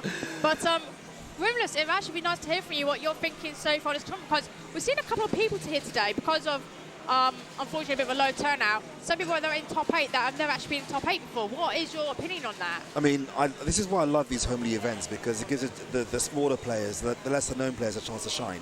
Yeah. You know, I quite like the fact that people get a chance to progress further than they would normally. Yeah, I mean, like, even yesterday, I kind of watched back yesterday's production on the Royal Rumble, and I heard some nice words you said about me, because usually I'm an 0-2 queen. I'll go 0-2, and yet yesterday, not blowing my own trumpet once again, I did actually quite okay, and like, this man right here was giving me a lot of praise, and I was actually appreciating it. Despite this man usually did a lot of stick because he's King of Fighters playing, he thinks to beat me up, but that's the way it is. I mean, let's face it, KOF is the real game here, but you know, this is Tekken today, so I'll be nice to the Tekken people. Yeah, you are nice to the Tekken people. You actually do give us a nice event literally all the time, so we can only thank you for that. It's my pleasure. It's my pleasure. I noticed in the chat, the Mad Max 3. Dude, let's talk about KOF, shall we? You see I'm doing my Clark cosplay today. This is Clark winter wear because it's bloody cold here today. Yeah. But yeah. Maybe we didn't even talk about that tactically. Like, so it is kind of the venue. We are not oblivious to that. We do know that. But does that maybe play a part into, you know, the hands not being warm and nimble to do combos? Absolutely. The problem with this venue is that it's an awesome venue. As you can see behind us, there are tons of arcade machines. It attracts a hell of a lot of different crowds and communities. But in the winter, it's quite cold, which is one of the reasons why we don't do stuff over Christmas here. Because it's almost unbearable. Yeah, it is. Do you know what I mean? Yeah, I mean, I remember when it was a bit more open space in here, that it was a lot more colder. Now, because we've got the cabs here, it does take a lot of the cold out, thank God. It does, and it really does help when we do have bodies here. Now, there are a couple of things that are happening this weekend. So we know that we had our Royal Rumble yesterday. That's fine. We know there was something in last week, wasn't there? Yeah, so next weekend there is something going on. There is a tiny little thing, you may have heard of it, I don't know, something about yellow letters. Golden letters. That's the one. Golden letters, so yes, we are going to throw a little bit of a shout out here to the Red Bull guys, our friends at Red Bull Gaming Sphere. They have got their big event coming up next week, and it is Golden Letters. This is a very unique tournament that I've actually had the pleasure of watching the experience of this happening. Mm-hmm. How that tournament will work is that if you get 7 Golden Letters or in 5 Golden Letters, you actually get a point. If you get 3 of them in one game, then you have won that game. Oh, wow. On top of a normal first to 3 double elimination bracket. Wait, so does everything just stop if you get 3 perfects? Yeah. 3 perfects, 3 greats, stops. Huh. Interesting. It's a very unique rule set, and I do actually like that experience. It's like something different because, for once, you've actually could get bodied, and you could be a top player, you're going to get bodied from being perfect or graded. So anything can happen at Golden Letters, and it's going to be very fun to watch next weekend. I mean, there's also some guests coming down for this as well. I've heard that Knee's coming. I've heard Chikui's coming. I've heard all sorts of people coming to this tournament. Yeah, but is Elbow coming? Huh? Elbow. Who's that? How about ankle? No. No? Wrist? No? Shoulder? No. No? No, they're not Okay, coming. fine. None of them are coming down. I'm not interested then. So, Ice Blue, where are you today, man? I was hoping to get some sets in on the old KOF. Ice Blue, you are being very much missed today. We would love to have had you here today. Do you know what I mean? It's like there's not many cross players here for cross players. I almost said cosplayers. Cross players here for Tekken and KOF. Ice Blue Duck. Ice Blue Duck. Guy didn't call him not Ice Blue, call him a duck. Ice Blue Duck. I'm stealing that, by the way. Ice Blue, next time you're going to say it's a duck, we're going to call you Ice Blue Duck. We're going to tell you duck that way now. No, that's going to be the new commentator's curse for Ice Blue. Sorry, Ice Blue, you've been made an example of now. Yeah, you can thank Gaiden later. So anyway, back to this tournament. I noticed that Tuna played Bearmain on stream again. Yeah. He made a note to me earlier. He says, "Do you realise that I've played Bearmain, thank you, on stream every day, every tournament for the last 2 years?" I'm like, I had no clue. So for whatever reason, they always end up on stream together. Is this now becoming a rivalry? Well, this is it. Do you know what I mean? It's becoming a rivalry, isn't it? It's becoming like so textbook rivalry that every single time it's like when I was playing Tekken in Tekken World Tour in 2019, I had some most unfortunate luck. Like literally 3 times in a year, I ended up playing in the same pool as Super Kuma and winning Super Kuma. Yeah, yeah. Like it's just how unfortunate how they can crumble sometimes. So you're going to go run into that person, and they're going to be your kryptonite. Yeah. They are going to be your kryptonite. Right, Meta Dragon's asking what the score is between Ice Blue. Oh, sorry, I keep saying Ice Blue. I've got the duck in my head now. I keep thinking duck, toilet duck. Oh no! Sorry, he's asking what the score is between Justice Soul Tuna and Bearmain. It's not pretty. It's not. It's not. It's actually very one-sided. Exactly, but you know this is what causes people to level up. You know, pick your rivals. Learn to beat them. This is how you level up. Beat the person who's beat you in a tournament. Add them to that list and destroy them the next time you play them. Train to beat them. Yeah, exactly. Like, you do not get better overnight. You don't. You have to grind this game for so many years. Like, some people here that are playing Tekken 7 today have been grinding since, let's say, Tekken 5, for example. I started in Tekken 5. I'm not the best player. I'm only to be a tournament organizer, but I've grinded and I've got okay along the way. I'm not the best, but I'm okay. And like you see all these other players, like who's a good example? Knee. Yep. Knee, dominant from the very start and still dominant now. Like one of the rising names in Tekken right now. But you know what? There's a scene that I feel like gets put to one side, and I feel like Grim knows where I'm going to go with this. There's a scene that gets put to one side, and that's the Pakistani scene. I mean, they've had plenty light on them, shone on them in recent times. Yeah, but I feel like now it's now it's Korea versus Pakistan. I can't really comment. What I will say though is the ELF DMs are alight with Pakistani players asking for sponsorship. Them guys are dedicated. They want to travel, they're hungry, they're just looking for a way to get out of this situation and get out into the wide world so they can spread their destruction, as it were. Yeah, we've actually got some good news. We have got our gaming screen back, so we are getting ready for some top 8 action again. So, does this mean I no longer have to sit here because, you know, there are no geese on stream? No geese? So I can't comment on anything. Well, I'll go on. I'll do this one. Oh, go on then. I'll tell you what. How about you have some time with your fellow guy, Harley Chris? And Really? Yeah. Why? You like Chris? It's better than me. Neither of us are second players. Oh, you want a second player here? Yeah. Oh, okay, you can't second player here. I'm not going to abandon you. I never abandon you. Camaraderie. We look after each other. Oh, That's by the how it way, should be. Charmander, get on my game. I'm waiting for you. Yeah, Charmander. Dabby, where are you this month? Where's Charmander? We're going to have Rose later. Yeah. Where's that Charmander mascot I was looking for today? Do you know, I learned a little while ago that there was another tournament happening in London today. Really? Yes. Apparently it's a group called Alpha One Gaming or something like that. Never heard of that. Yeah, they're holding excuse me, they're holding Tekken today, which is quite interesting. Yeah, I didn't hear about anything like that. I think they deserve some research. Yes, research. We love research. Anyway, let's get to it. Justice Soul Tuna, chilling. Justice Soul Tuna's not actually moving. As we got a problem now. We haven't got another problem, have we? Maybe there is a problem. I do not know. Not another. It's on 4 rounds. Anyway. It's on 4 rounds. Of course it is. Why wouldn't it be? It's supposed to be 3. We were in tournament today. It's been 3 all day. How did that get to 4? Was it on 3 rounds? It's been on 3 rounds the whole tournament, and that's gone to 4 rounds. Interesting. Someone has played the set. I'm looking at Chris. He played the settings, didn't he? Yeah. We'll blame Harley Crystal this one and one. Yeah, let's do that. Let's do that. But no, for any aspiring TOs out there, let's talk some logistics here.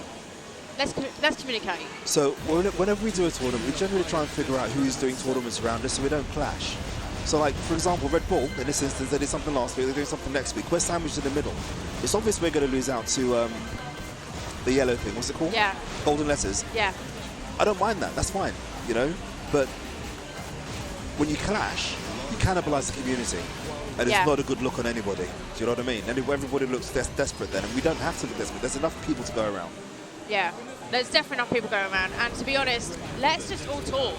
Exactly. Let's talk. Like, if you want to run a tournament, research. Make sure you're not going to clash with another TO. If you know of other TOs out there, talk to them. Like, this is what I have done. Like, I'm going to probably be doing something later this year, and I'm already talking to TO saying, what have you got coming up on that day? And there'll be more information coming up soon from that. And which person that is, and which company that is, which FGC community that is. But in the meantime, we've got taken action for you. Let's get back into it. Yep, It's Harang versus Lars. We are going to Gotham Realm. I want to know how Harang got his motorbike up there. I like to know that as well, actually. Like, where's the ramp? Where's the stunt man? Do you know what I mean? And where is it now? And why didn't it fall through the floor? Yeah, why did it not? That floor is very delicate, as you already know. That floor is delicate. Anyway, we are ready. Justin Trino is actually playing very aggressive to start off with. He's playing very aggressive. Hopefully he's got the recent episode against Neon Rab out of his head, and he's now going to be much more aggressive. I mean, to be fair, this is losers, and I'm sure he doesn't want to go home. He doesn't go to this stage. No one wants to go home at this stage. Like, you're in top 8 now. Like, you made it. Like, exactly. He wants to go home at this stage, and that's the first floor broken as well in the first round. Your name is potentially in the top 4 at this stage. Yeah, Salot has just broken the second floor and started getting some of that damage back on Just Fortuna. Just Fortuna has broken the throw.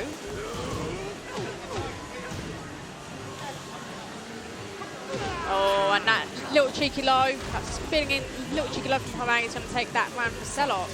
Do you know what so often happens in these tournaments? I've seen it over the years I've been doing these things. Something may happen in a previous round or a previous game. And it gets in your head. It gets in your head. Yeah. And it plagues your progress. Yeah, it does. It does plague your progress. Like, it's called the mind game. Like, you eat an unblockable and you're like, how the hell did I eat that unblockable? What the hell just happened? It then gets in your head. And speaking of which, Salot has got the damage, but now Just So Trina's making the comeback and has just parried a low, broken the floor, got Salot to the wall. He has got rage. I mean, that was good damage. Yeah, that was good damage because of the rage. The rage increases damage when you're in rage, your damage increases. Yeah. Do you know the percentage of the damage increase with rage? I think it's about 10-15%, something like that. It can't be 10-15%. That's just ridiculous. It must be like 3 to 5%. Either that or it gets scaled per maybe one of hit. the lovely people out there could tell us what the actual damage increases in rage.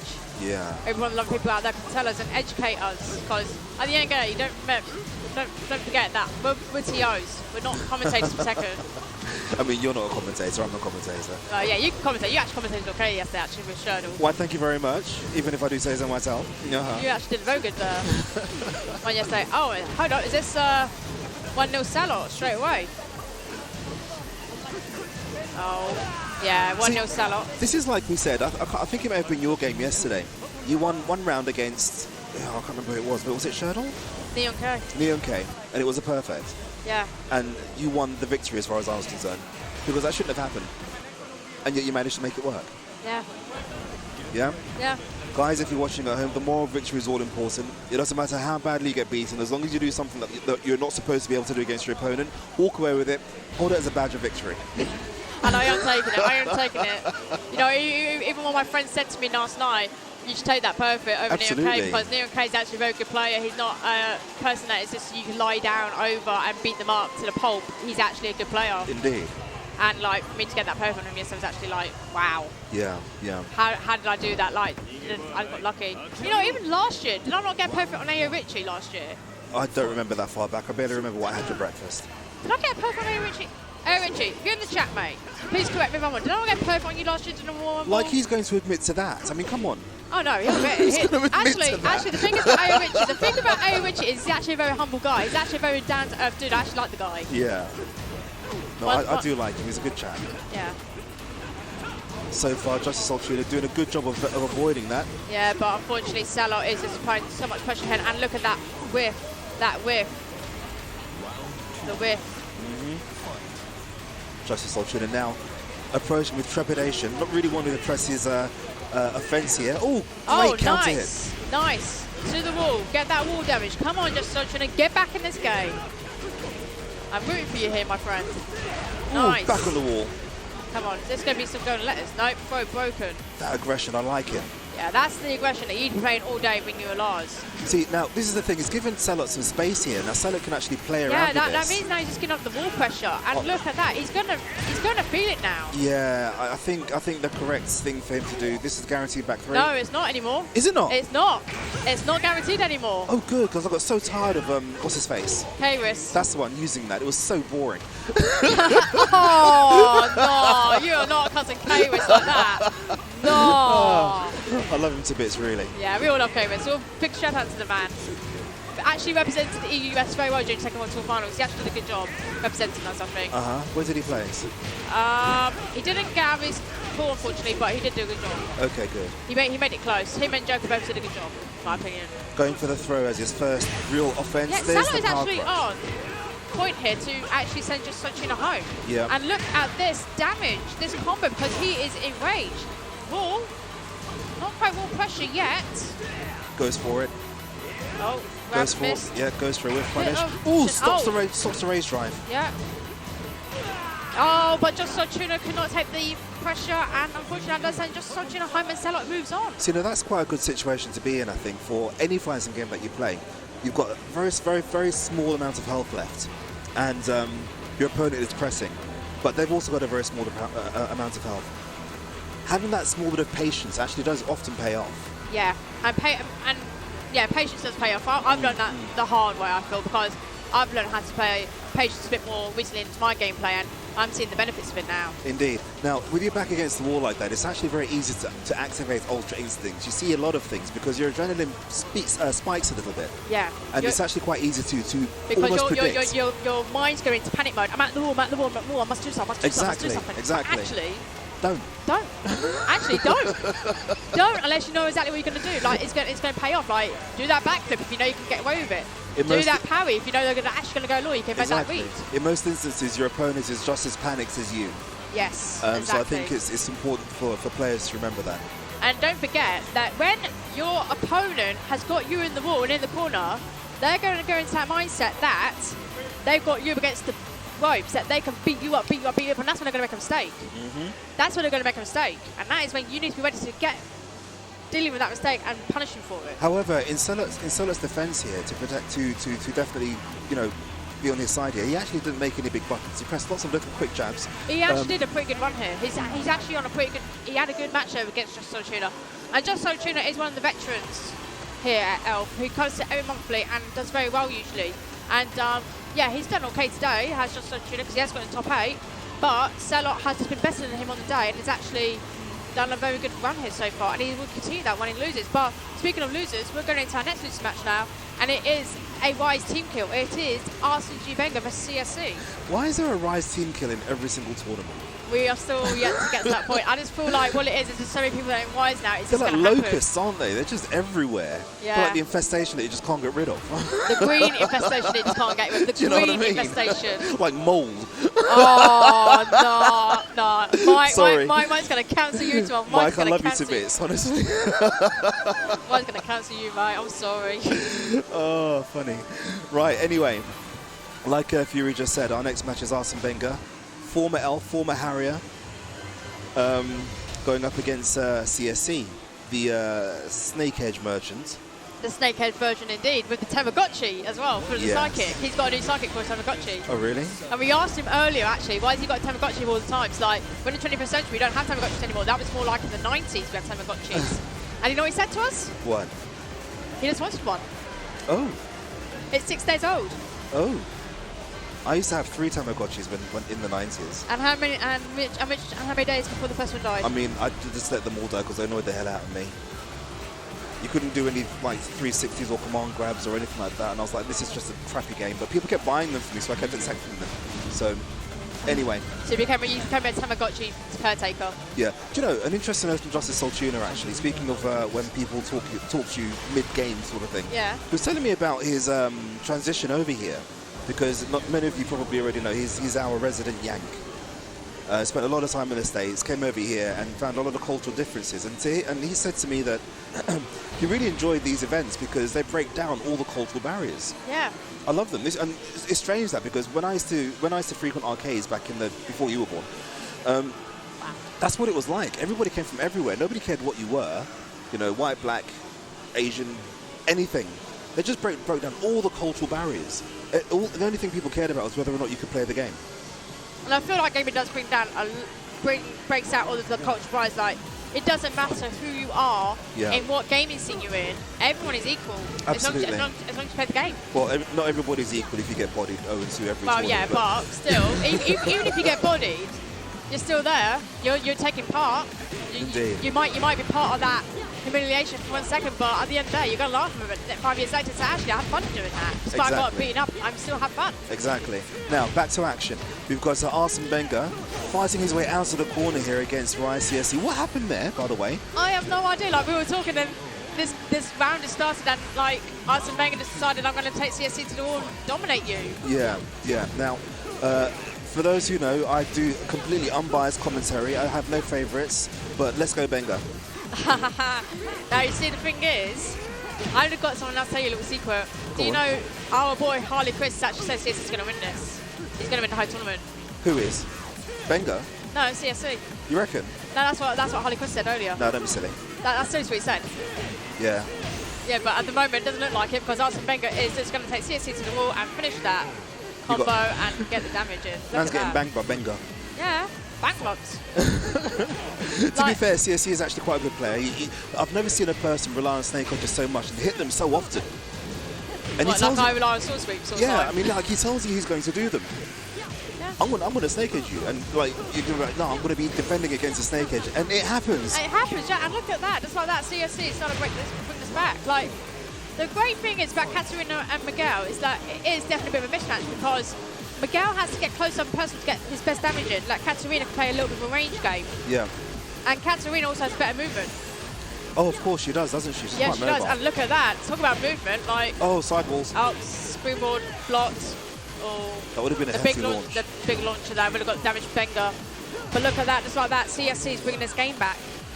Maybe commentator's curse on my part. Wenger started a bit strong.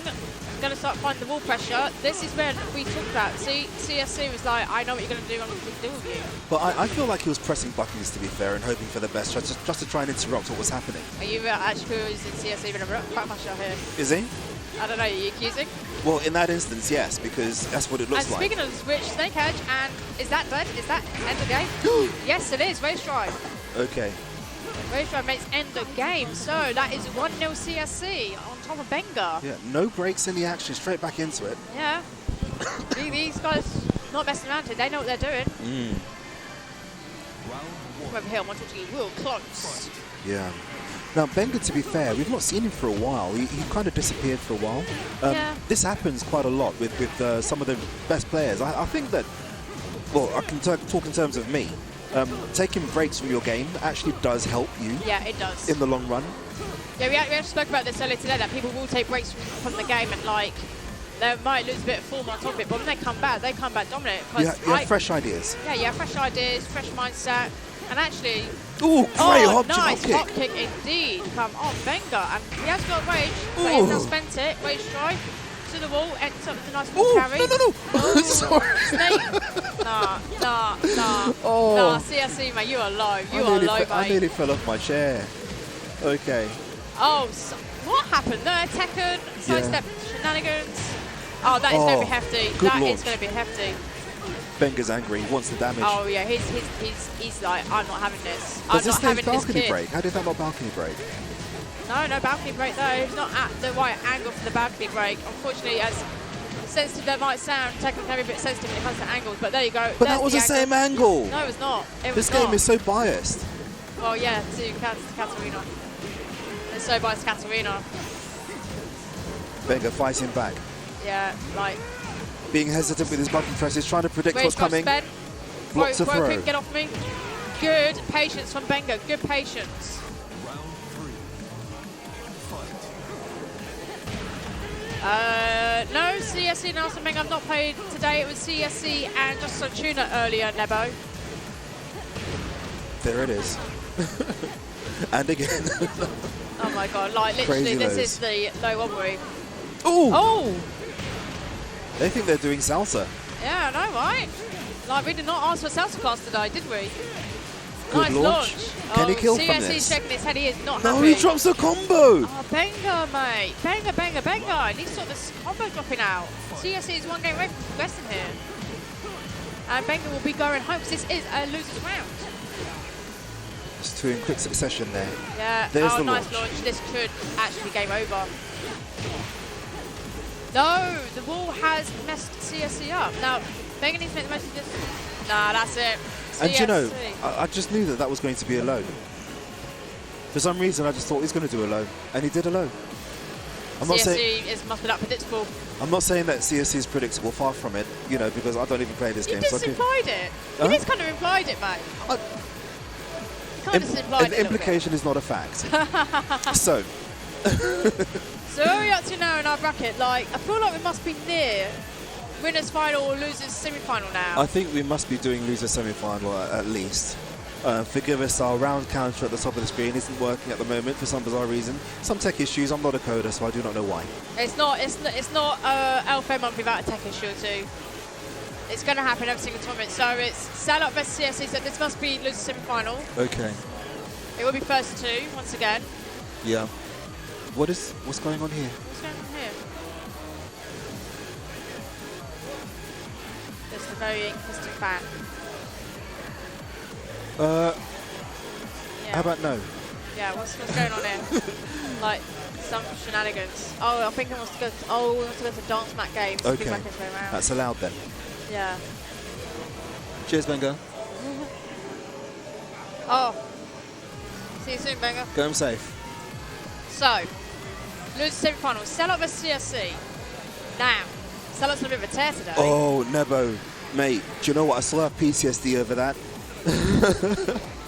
Famously, we had a tournament going on, and I think it was right at the last knockings of the tournament, and Neo-K wanted to charge his phone.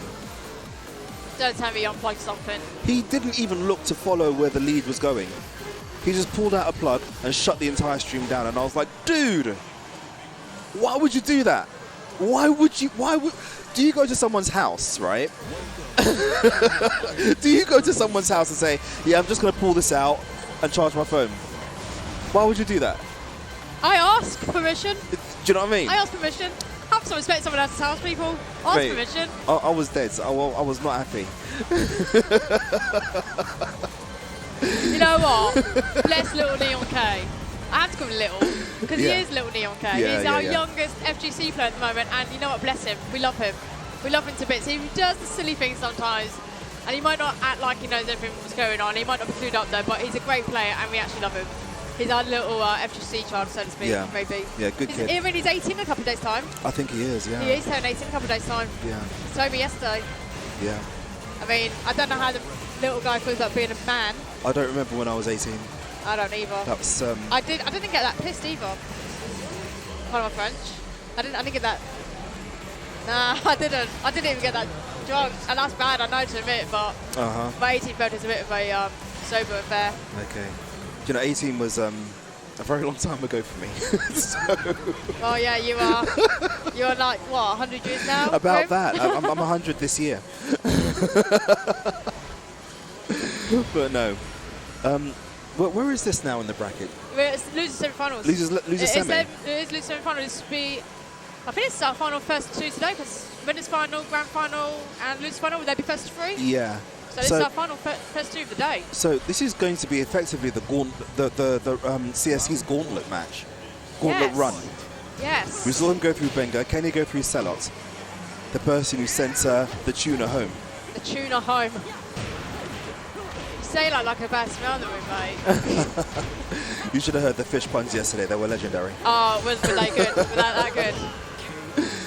CSC not messing around, sending his first bar. He's got his first bar already against Selot. First round. Oh, Ooh. very nice back hit from Selot. He's going to take CSC to the wall, get that. Well, no, he's missed the wall damage. The opportunity there to get the wall damage has been missed. Oh, won't get wall damage there. Back to the angle.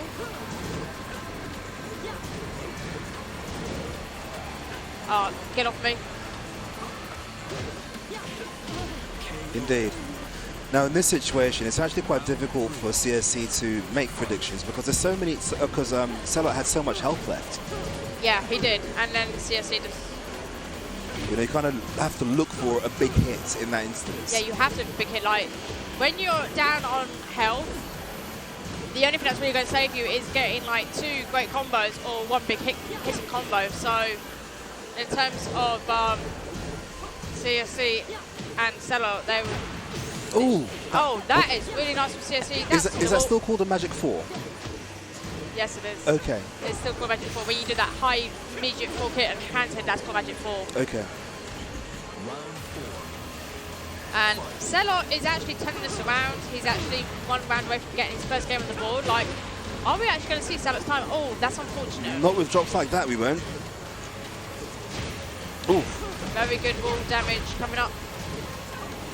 Now, I do like Katarina's wall game because she does get some very good wall damage. I must admit, she gets some very, very good wall damage, like just like that. Back against the wall. Like literally, Selot Scout is predicting very quickly. Obviously, he is going to die very quickly. That's low. That is the guaranteed up back 4 off his own. Final round on this first game.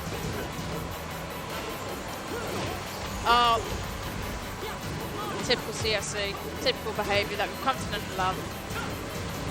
Oh, that is going to hurt. Counter hit into the combo. See, when you get counter hits that guarantee a combo afterwards, I think they're worth it. Yeah, the ones that you don't get a combo afterwards. Guarantee back will not happen.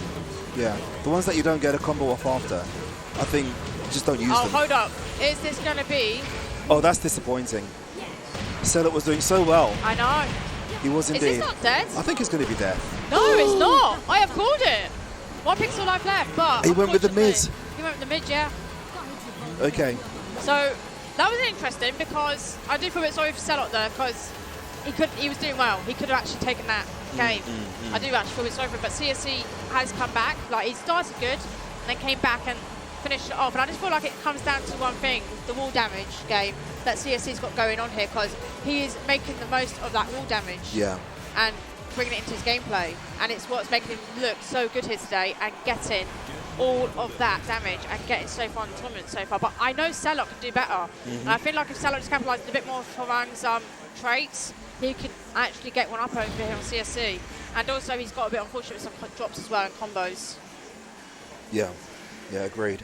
So the walls have now actually gone, so that's the wall damage gone from CSC's gameplay. But they've also gone for Selot as well. Yeah. Now, realistically, would you ride your motorbike that far in water?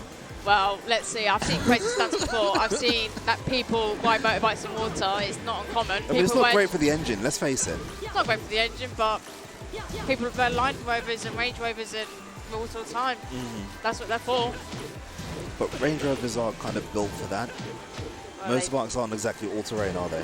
Yeah, no, but they still do it. People still do it. Either way, I'm sure Harang has the disposable funds to actually make that not a problem.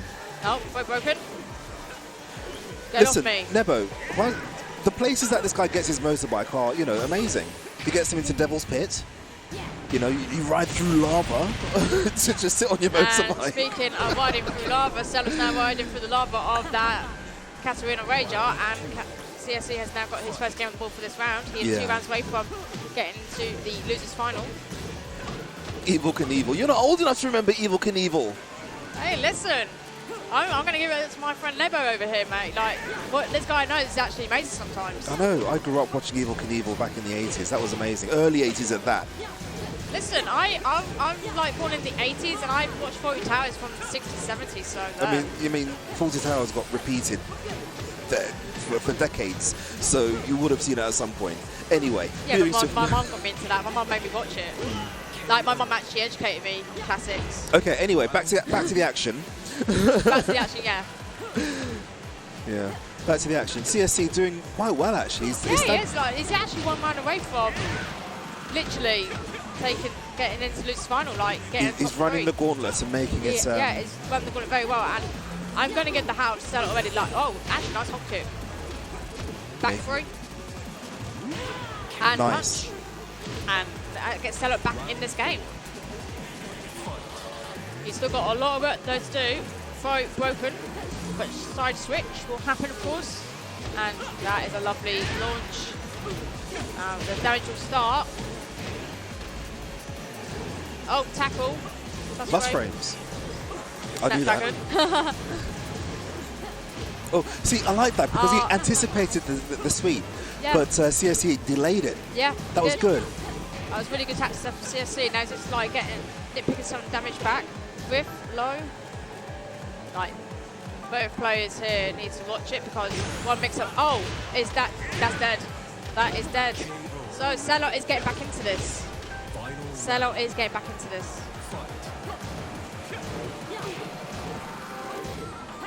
Oh, good parry from CSC. I'll get you a little bit of small damage. Parry combos do not get you the best damage in this game, but they get you some damage. I mean, you're considered airborne, aren't you? So. Yeah, you are considered airborne, but you don't get the best damage in this game. I see. On a parry combo, you get maybe like 30, 40 damage at best, 50 if you're lucky with your character. And just like that, CSC has poked Celot to death, and Celot is now out of the tournament. So that means CSC is in our losers final, so he is guaranteed a top 3 finish here, which means now it's time for our winners final. It is going to be Friends and Wise teammates, Neon K versus Neon Lab. Oh, this is going to be interesting. Yeah. Now, I should imagine these guys play each other all the time. They do. They do play each other all the time. Now, if you remember back in the old days, when District G was a thing, that wasn't a jab, by the way. It was literally a thing because we haven't seen or heard from them for ages. I'm sure they're pretty much still out there. But if you remember back in the old days when our grand finals used to consist of Kane and Trench and Phantom. Sorry, the Phantom. Yeah, and even Rukang. Rukang was in African Motion as well. Not so much Rukang. It was specifically I know. It was mostly getting because those two played all the time. Literally, yeah. they played all the time with each other. They knew each other's game plan inside out, and therefore the matches would last forever. Yeah. You know, for the casual fan, it was the most boring thing ever because you know you're seeing this thing and nothing's happening. But for the person who actually knew what they were looking for, it was really exciting because it was the most technical thing ever. Exactly. But nowadays, rivalries tend to be very, very good to watch. Especially teammate rivalries. I think they're very good to watch these days because they end up going down to the wire, I think, now these days. Okay. Yeah, they do. Some team kills I see go down to the wire. Like, I'm like, I want to watch this match more. I want to see what's going to happen next. Right. So we have to wait for our 2 finalists to come. I don't know what's happened to them.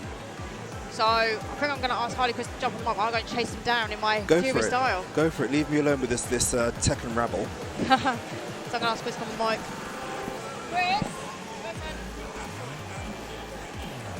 I have a feeling we're going to see District G come back maybe for Tekken 8, if that's a thing. I don't know when Tekken 8's looking to come out. When Tekken 8's looking to come out? Sorry? What is it, when Tekken 8's looking to come out? Yeah, we were just talking about District G. Oh. You know, and their legacy of players who are still around, who still kind of still rep the DG logo, you know? Yeah. Which is good for them, actually, because it's nice for District G to still be present. I miss those guys, I really do. I remember one time when I just started TOing, I helped them with an event. Them? DG. DG, yeah. Yeah, I helped them with an event. It was nice. It was a nice event. A little bit of FIFA, a little bit of Tekken, a little bit of Rhyme. Interesting. Yeah. See, interestingly enough, I've noticed that most TOs tend to specialize in 2 or more games. Yeah. Yeah, District G obviously rather famously for Tekken and for FIFA, 2 opposing things which somehow don't mix. You don't get much crossover, do you? No, you'd be surprised. So, in like when I was at college and stuff, a lot of the guys who played FIFA, who only really played FIFA, they would see me playing Tekken and stuff, and they'd be like, "Oh yeah, I've seen this game." It's like Mortal Kombat as well. Tekken and Mortal Kombat have this thing where it appeals to people who don't play fighting games as much. So There's a little bit of overlap between Tekken and FIFA. Okay, interesting. There is almost zero overlap between KOF and Tekken. Oh yeah, because KOF is It's hard. yeah hard game. You know, same amount of buttons, but boy, is there so much more going on screen. Yeah. Anyway, so what is this now? Losers final, This is winners final. winners final, Yeah. winners final, gents. We have Neon K going up against Bearmain. Who's your money on, Chris? My money is on no one. That's not how this works. You see, you can't lose money if you don't gamble. We're not actually. I don't know. When it comes to these two, it's a 50-50 split. Uh-huh. But I do want Neon K to win Why? because I feel like the last couple times he's played against Bearmain, he has lost. Oh. Yeah, Oh no, actually, I do remember a few tournaments ago. I think Yeah. they faced each other in the top yeah. 3. I think it may have been. And Bearmain actually, was it last month? Might have been last month. Yeah, I think it was last month. Yeah. Anyway, Bearmain is actually really, really good. I know a lot of you guys watching probably already know this fact, but it never ceases to amaze me how people don't know how to play against bears. Even 7 years down the line. Yeah, because the character, it's one of those things where the character just doesn't make sense. He just does stuff. It's a low, okay, look like eyes to me, fine. But no. I think Neon K is probably going to have to go with his main for this one. I believe he prefers using Lily. Against Bear. Yeah. Would you happen to know why that is? Is there a particular thing as why? No reason. I do not know, but it seems like he's trying to deviate from Kuni a lot more nowadays as well. I mean, Kuni's not a one-trick pony. She's Yeah. quite versatile, I think. Yeah. I mean, I'm not obviously, that au fait with the character, but I do know that she has quite a difficult game to get around. Yeah. I've noticed that like she has good pressure, has good pokes. Sort of can play all ranges of the game. Yeah. Ooh, what is this? Mind games. Going through all the customs. Are we going to start anytime soon? Or are we just going to look at, a fashion show? Bearmain is locked in to his Kazumi. main, which is a bear. Kazumi. I've never seen Neon K play Kazumi. Have you? I have not. Okay. To be fair, Neon K is diversifying. Yeah. You know what I like about him? He plays all the waifus. He's a waifu player. I mean, okay. I think I'm probably never going to be a waifu main. You play Leo now. No, I don't. You play Whip. I do play Whip. You play Whip. Yes, but so And getting King. back to the game. Okay. No, to be fair, there's always two male members of Hikari. Yeah. Usually Clark and Ralph or Hyden. Anyway, Back to the game. nice to see that they're color coordinated. What has happened? What happened? Controller issue? No. Oh, they're just going ahead with it. Yep. Okay. Okay. G clef cannon, all the way spent, straight to the wall. Look at that, 45% off. That's the thing I noticed about Bearman. He likes to finish strings a lot. Yes. Yes. But most people don't know what strings Bear does. Yeah. So even if you're blocking, you're like, what do I do now? That is true. Oh, Now, nice. I seem to remember Kazumi being one of the least exciting characters on Tekken's release because let's face it, she is quite vanilla. Yeah, she plays a very solid game. But solid is boring. Yeah, exactly. But gets results. Yeah. It doesn't matter how you win as long as you do win. Suck the moisture out of the room. Leave your player emaciated and devoid of all sustenance, and you're happy. Yeah. The Kazumi is surprising for me though, because Neon K likes to go for more characters with flair. Like fancy moves. And it looks like the Kazumi is not quite working out. Yeah, not a good choice. Not a good choice. Well, it's still early days. Yeah. This is the first of 3, so there is time to experiment. Tiger uppercut. That's what I did there. Yeah. You beat me to it. So, Neon K realizing that maybe the way forward is to fight this animal to animal Yeah. Fight. Like that game, fighting animals. Exactly. So What was that game where you had you could transform into a bunny or a big bug? that would be Bloody Roar. Bloody Roar. There you go. That game used to frighten me as a child. I can imagine. I can imagine. I hated that game. I really did. Well, no, actually, I played it for a little bit, and then Bloody Roar 3 came out, and I was like, what is this? Oh, no. Okay. No perfect. Kasumi fighting back. Kazumi fighting back. Blocks another throw.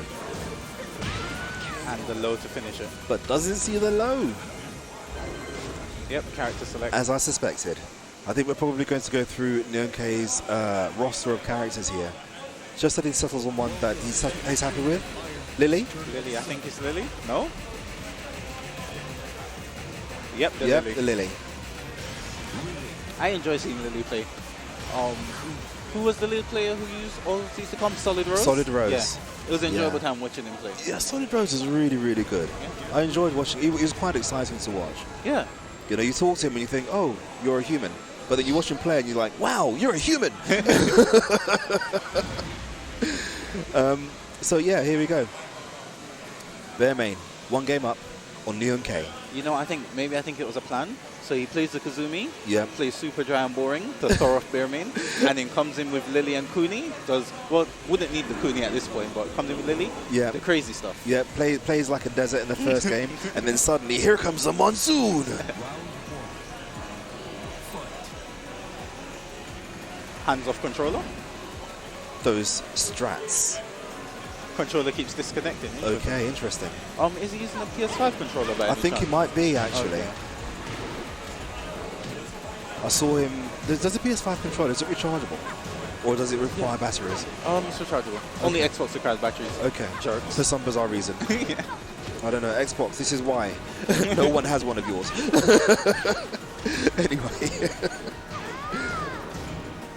Went for a back sway, got caught out of it though. Yeah. Oof. Lets the whole thing rock. I think the game plan that people should employ against Bear Main is to just sit there and watch him finish strings. I think that will work. Yeah. Oh, rage drive for rage drive. I see you, see mine. Well, so far, the Lily pick working out for Nyonkei manages to get the first round in this second game. I saw what Nyonkei was going for with the cartwheel over the hunting bear. Sadly, that move has a very huge hitbox. That was a hard, cheeky little kick. I didn't like. What? Oh, controller gone again. I think Nyonkei is having controller issues. Yeah, I can see the light flashing on his converter. Yeah. So it's continuously disconnecting. Yeah, this is going to be a problem if this is going to be a persistent issue. Yeah.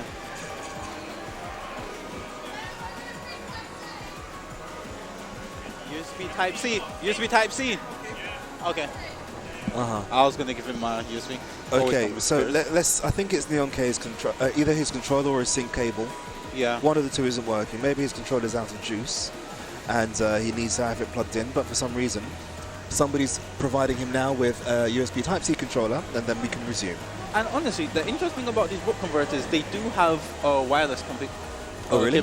Yeah. So I have a book converter for my Switch, PS4 to Switch. Yeah. And I can just plug it in and it connects wirelessly. Oh, handy. To the Bluetooth, yeah. Handy.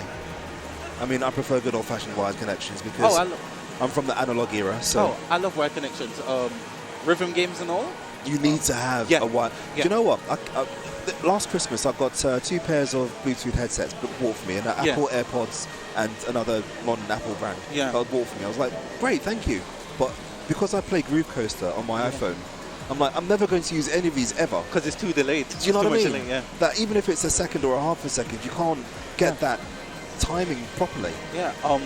So I only use my Bluetooth ones for like if I'm on the train. Yeah. Because the noise cancelling is so much better. Yeah. So that's just to block out the noise and stuff. So what's going to happen is they're going to restart that match with Nyonkei having that first round and then play again. That's the first way of doing it. Okay. All right then. I'm not sure if you heard what she said, but they're going to restart the round. Neon K is going to be up 1 round. Okay, you heard? Yeah. Because I just heard her say words. Okay. I wasn't actually listening. So we're just going to have Neon K go up one round, and then they're going to begin. Right. But yeah, quickly before they get to it. Yep.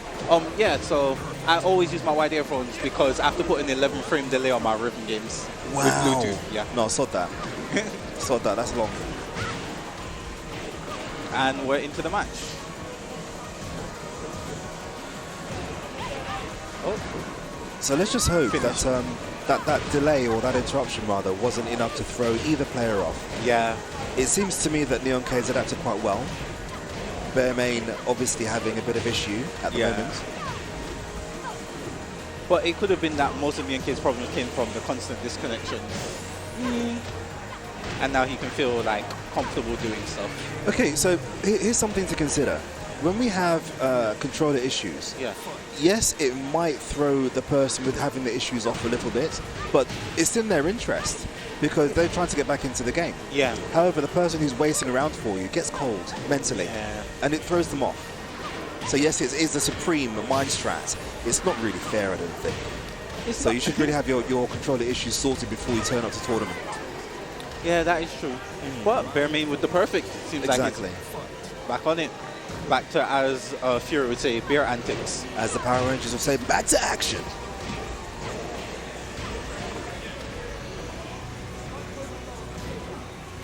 But I can see Neon K seems a lot more comfortable now. He does.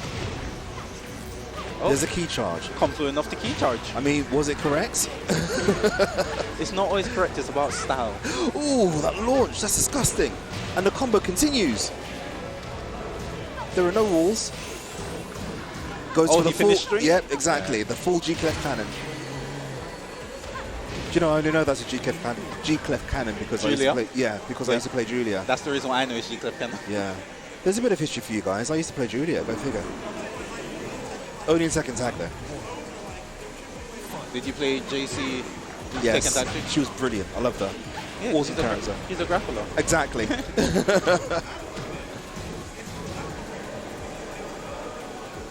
Anyway, so here we go. Lily getting the wall bounce. Pushing Kuma up against that wall. Goes for the jump over. There's the continuation.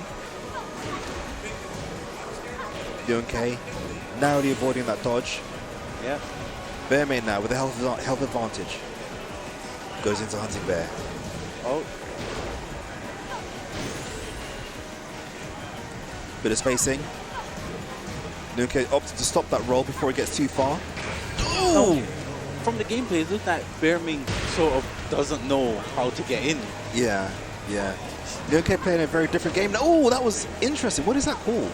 That I don't know what it's called, but I know it's up and to both kicks. That works. The up Yeah. and two both kicks. Yeah. Hitting well.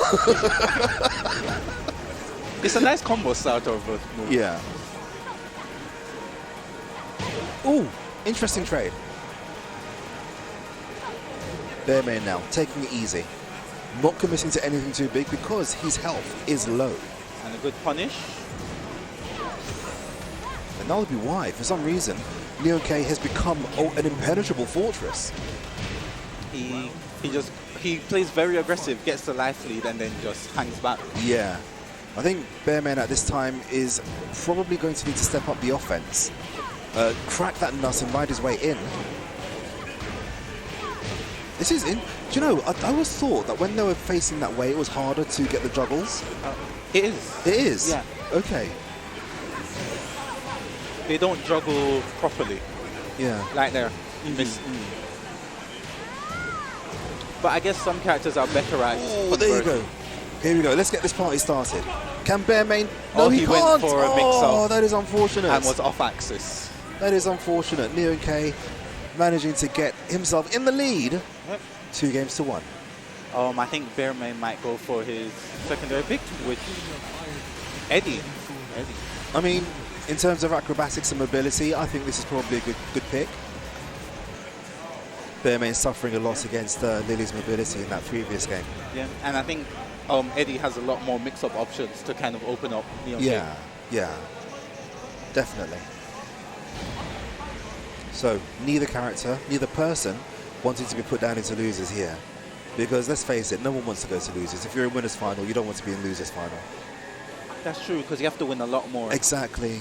It's just hard work. So everybody wants the easy route. Take it if you can. Take the high road. So let's see what this Eddie change does. See, already it's a faster game. And I don't know about you, but you know, I find it difficult to follow Eddie's movements, especially when he Korean backdashes, because it just looks so jerky. Yeah, he looks so goofy. Yeah. Maybe that's why people play Eddie. He just throws the opponent off. Yeah. I mean, it's not as mesmerizing as Zhao Yu, but you know. Oh, that was unfortunate. That could have been a great launch or a great back punish, but unfortunately, Bearmain not in the correct place. So what I've noticed is that Bearmain is very committal. Yeah. That he picks something and he commits to it, 100%. I mean, it works. Don't get me wrong. It's not a bad strategy. You know. But like, it's like at that point it becomes quite readable, which I think has happened in this game. The NK side to like read that. Oh, he's committing to these. I can wait. Really proving to be very, very difficult to crack here. Oh, see, what was that? Lots of off-axis. I appreciate that was a sidestep, but you know, I hate it when the game does that. Because it looks so off-putting. You don't quite know what button to press. Wait, where am I? Hold on a minute. You've got to take that extra second just to figure out where you are in reality to space.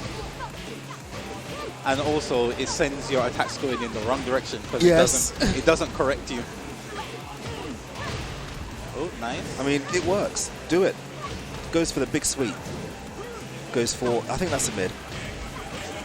Unfortunately, gets clipped with a wall bounce. Yeah. Doesn't break the throw. Bearmain in trouble. He misjudges range a Very little bit. much in trouble. He just needs that magic button. Unfortunately, that's not it. Oh, optic on the mid-mix. There you go. Bearmain sent down into losers. What happened there? Bearmain, we were all counting on you. We thought that you had the juice. We thought you held the holy object. But you didn't. It's fine. You get another chance. Now he must face, I believe, Calvin, CSE.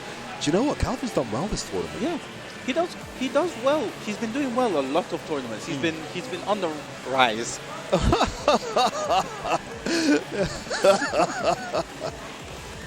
Under rise. Yeah, under. But yeah, he plays Katarina. Very interesting because not many people really play Katarina. I mean, he's a character loyalist. I think he's played Katarina from the start. Yeah. And I like that in people. You know, find your character, stick with them, because, you know, I'm going to bring KOF in here. I'm sorry, I can't resist it. I try not to bring anime, but go for it. Go for it. Sticking with your favorite character gives you some great rewards. Yeah. Like playing KOF. KOF is a cruel mistress. She demands loyalty. If you cheat on her, play another game, you're going to suffer for it. You know what I mean? Having said that, though, KOF players generally tend to make better Tekken players. Do they? Yes. Do they? Shh. I mean, I don't play Tekken, so I don't count. But Arslan Ash would agree with me. Oh, fair enough. Fair enough. See what I did there? Yeah. So anyway, we have CSC going up against Bearmain, who we just saw lose to Neon K. Yes. So is this potentially, this is a Rise top 3, isn't it? It is actually. God almighty. I did say this in the beginning. Most of the competitors in this tournament were Rise. Do you remember when it used to be District G? Yeah. Yeah, District G were the plague, and now it's Rise out of the flood. So I remember the good old days when you had all the different teams that were competing. You had Rise, you had District G, you had ELF.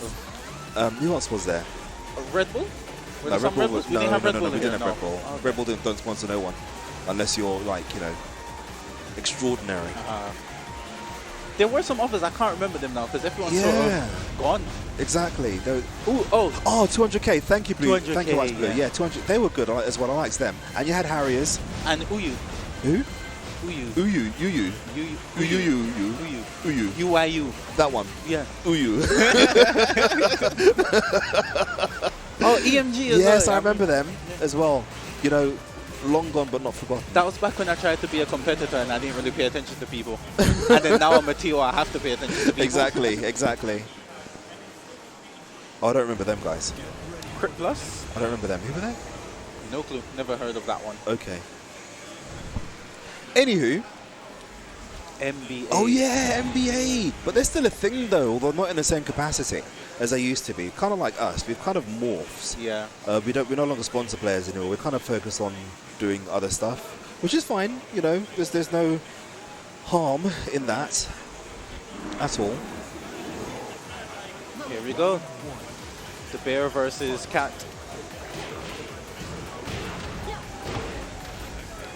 CSC off to a good start. Now, I don't know.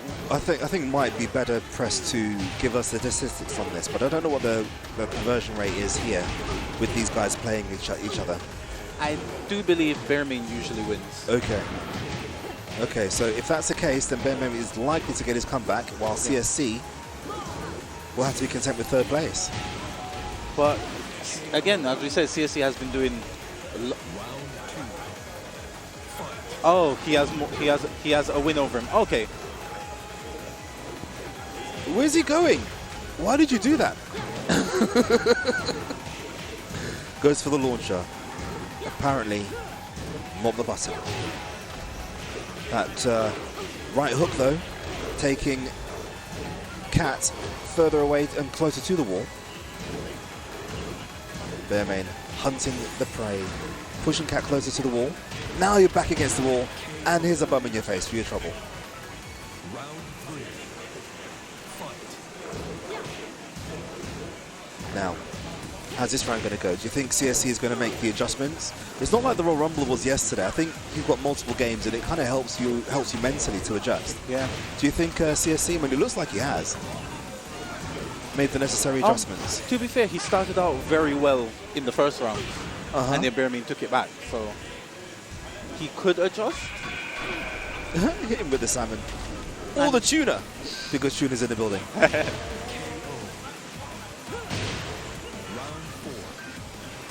Fight.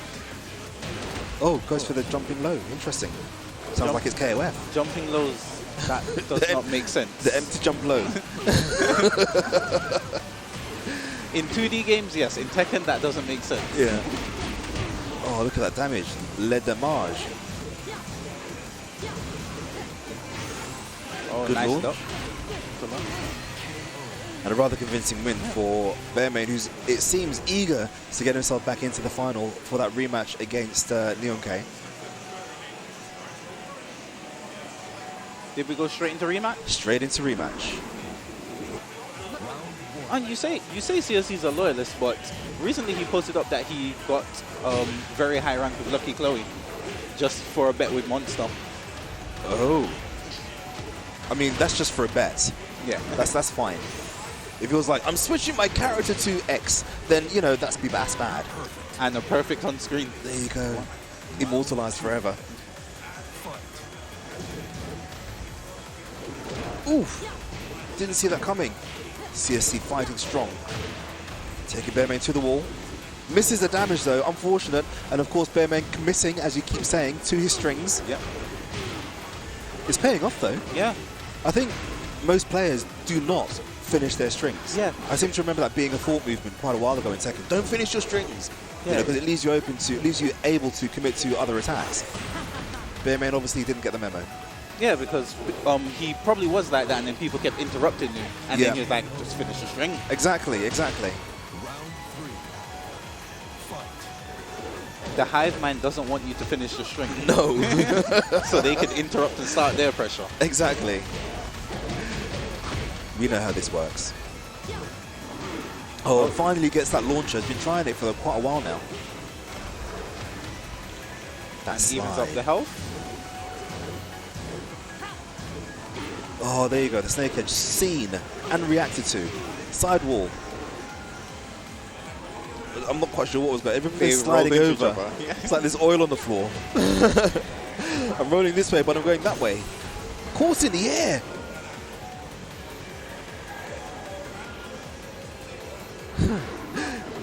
Oh my gosh, and he does it again. Why not? Hop kick into hop kick. Just why not? Yeah. I'm going to do it again. I think Bearman is now in Rise's head. Because Rise? CSC's CSC's head. because there's lots of stuff happening that Calvin's just not reacting correctly to. It's the I don't know what this bear is doing effect. Exactly. Full G-Clef cannon. This should be it. There you go. And that's 2 games up for bear main. Yeah.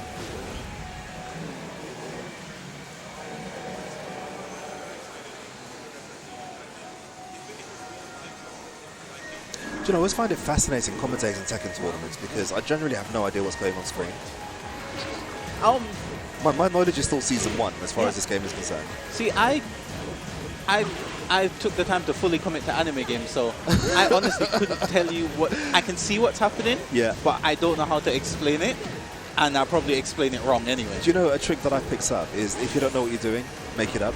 Yeah. So that's an interesting jumping kick. It doesn't matter if it was an up forward 4 plus 2 plus 2 1 3 4.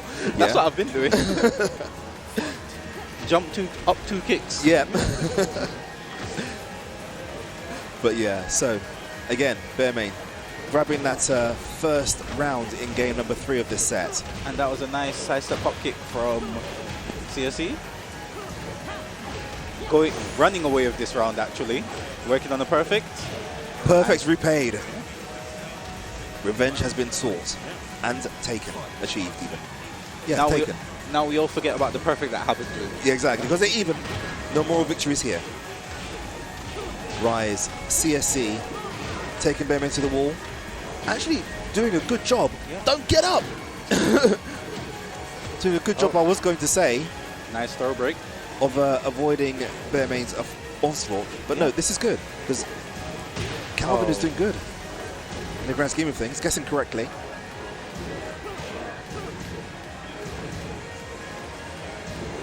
It sort of always ends up, like when both their healths are at this range, it always ends up at a point where they're just sort of standing there. That's because nobody wants to commit, and can you blame them? That's true. You know, there's every chance of your move being whiff punished. Second time it started off the round with that attack. And hop kick in return. Oh, nice wall carry combo. Goes for the side switch. I like that. I don't think that was on purpose. I mean, it worked. So let's just go with it. See, Calvin definitely meant to do that. Okay.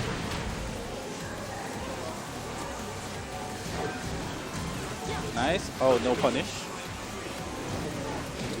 Goes for a power crush. Nobody home there. Bearman reluctant to let Katarina get out of the corner, but I say corner like it's a 2D game. The wall. 2 2D players sitting here. Exactly. You said corner and I knew what you meant. But Exactly. Oh, that CSE goes up 1 game now. Exactly. So we're 2-1. He made some adjustments to his game plan, and it's working out for him. Contravai. Oh, blocks low. I think CSC has definitely got Bearman's rhythm now. Yeah. It takes a while to adjust. Of course, if this was the Royal Rumble, then, you know, CSC would have been going home after facing Bearman, but because that's not geared towards us at all. The longer sets do favour the player who can adapt.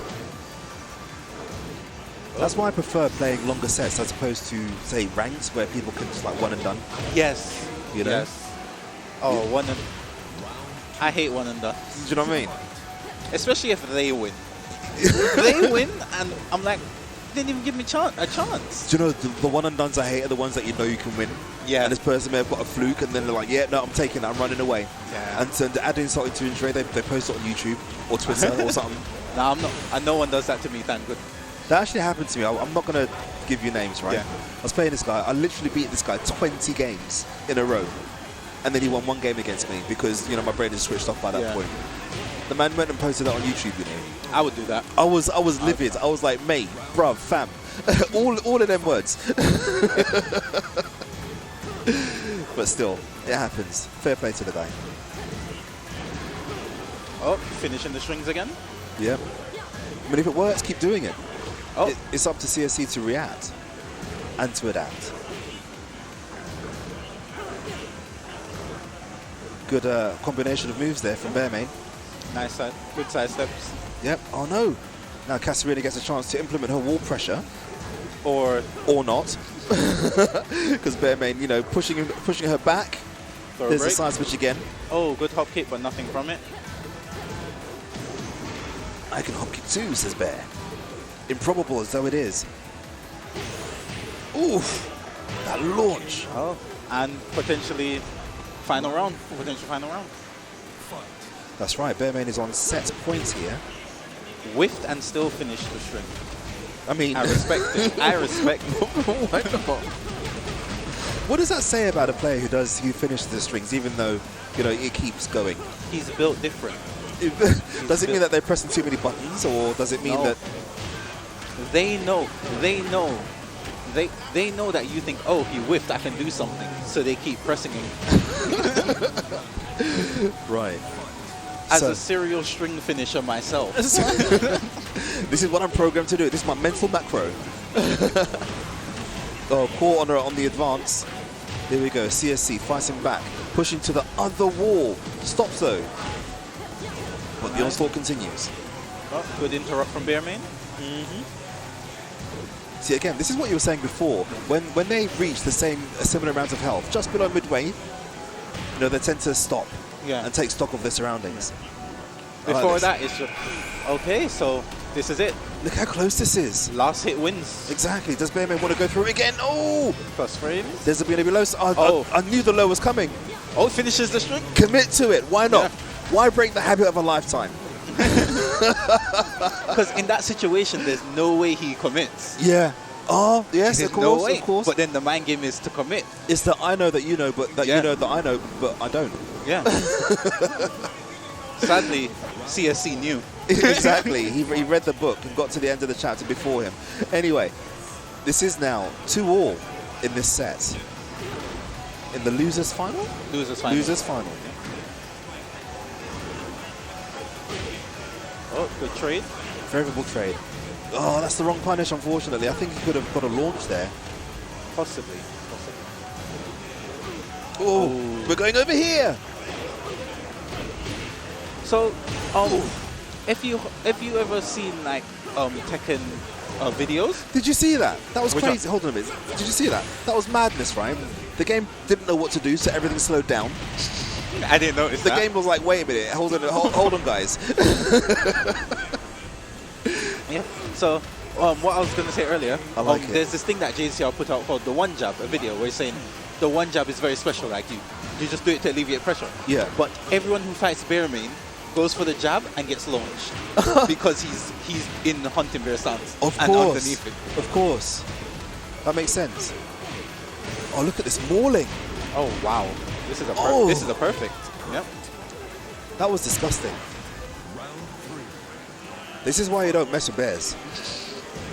You know, see a bear in your back garden, just close the door, walk the other way. Because boy, Aren't you supposed to pretend to be bigger than it to scare it off? how are you going to pretend to be bigger than a bear? I never understood that logic either. I mean, Catherine is pretty tall. But bear. He has stubby legs. Oh, this is the end, possibly. Yeah. Oh, that is unfortunate. 3-2 to Bearmain. CSC did put in a valiant effort there, fought back quite well to bring it back to 2-2. And you know what? For a moment there, I thought it was going to be, he was going to win it. Oh, Yeah. I did. I genuinely Yeah, did. But Bearmain, you know, brought out the mauling. In the beginning of this, Fury asked me who I think would win, Yeah. and I put my money on CSC. He did tell me that. Yeah. He's been doing so well, and I want him to do well. Yeah. Apparently, I have a lot of commentators first, though, so. Yeah. So Fury, our bracket boss, give me the evil eye. What are you looking at? Shut up. I just noticed something interesting. What's that? What's that? Neon K's face mask is a Brook face mask. It's face mask you get when you buy a Brook converter. So the converter he got with his controller. Okay. That's not fair. I didn't get a face mask with my converter. Yeah, but that's because you're not him. True, So, true. with any luck, Neon K's controller will not give him any trouble. Yeah. Because I have a feeling that Neon K is the master of sabotaging grand finals, whether or not he's in Yeah. them. I mean, yeah. I saw he plugged his phone into the PS4 this time. Yeah, Yep. No, just do this that is- because this is that's not good. going to disrupt anything over here. I told the story earlier. Yeah. I hope he doesn't watch this back and hear me. Well, he's probably going to do it, you know. He's probably going to be mortified after this, you know. Oh, these old guys, man, they're just wrong. But it's all good. It's all in good fun. I told him I'm never gonna let him let this down. Never. No. Couple years down the line, I will still remind him of I mean, this. to be fair, these small events are where legends are born. Yeah? You can go to the big event, but nobody really has that interaction because they're too big. Everybody kind of wants to stick to themselves unless you have a group. But these small events like the ones that we hold, we say small. This one in particular is small. They're not usually small. This is where legends are born. This is where the community grows and gets a feel for who is who. Yeah. Do you know what I mean? So that's why I love these stories, even if they are mortifying to the individual. You know? I'm sure I've got plenty. I'm glad I'm in the background. No one knows me. This is the best place to be. No one notices you back here. Yeah. So that's fine. It suits me perfect. I can tell you, majority of people on stream and majority of the people in this venue don't know my name. I'll be surprised if someone actually knows my name. It's Henry, isn't it? No, it's George. George. Pleased to meet you. My name's Frank. Frank. Nice Yeah. to meet you, Frank. Yeah. Frank. But still, we have a grand final now with Bearmain fighting back and losers, needing to win 6 games in total. We have Neon K in winners. Yeah. Only needs to win 1 set. Yeah, Neon K. Yeah. But this is an interesting one. So Bearmain on Lydia and Neon K on Eliza. I mean, Neon K can afford it Yeah. because you only need to win 1 set. So this is, excuse me. This is it. You're right, indeed. Right, correct. This is interesting. I don't see many people use Lydia Yeah. recently. Has she been nerfed or I something? don't know. All I heard that, oh, Lydia's so strong, and then Everyone stopped using her. I continue playing anime games. I was like, Lydia's so strong. Yeah, Clark. Although I like this outfit that she's wearing. It's pretty awesome. Yeah. That's just a different color of her base outfit. Yeah. Uh-huh. I like it. I like it a lot. Now, Lydia's a character whose moves are named after political things, right? No, she is a political I know, character. yeah, she's a prime minister or something. Yeah. Right, okay. But I know she's got a move called red tape. I think. She what? I think she has a move called red tape. Maybe. Yeah. Yeah. A lot of her moves are named after those type of stuff. So Yeah. it could possibly be. Does she have one called ballot box? I'm not sure. Maybe one called illegitimate illegitimate president.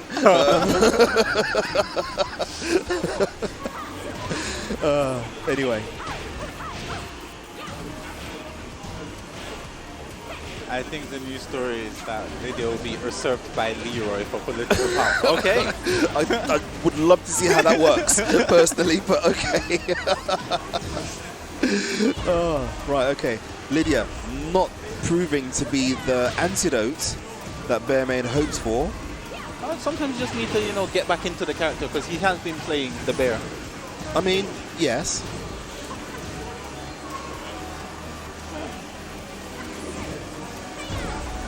Oh, here we go. I knew it. Oh no. Okay, so that is actually a really, really good KOS strat. You do the same move over and over and over. You condition that person to playing that trading game with you, and then you surprise them. Yeah. I quite like that. Unfortunately, it didn't work out for Bearmain though.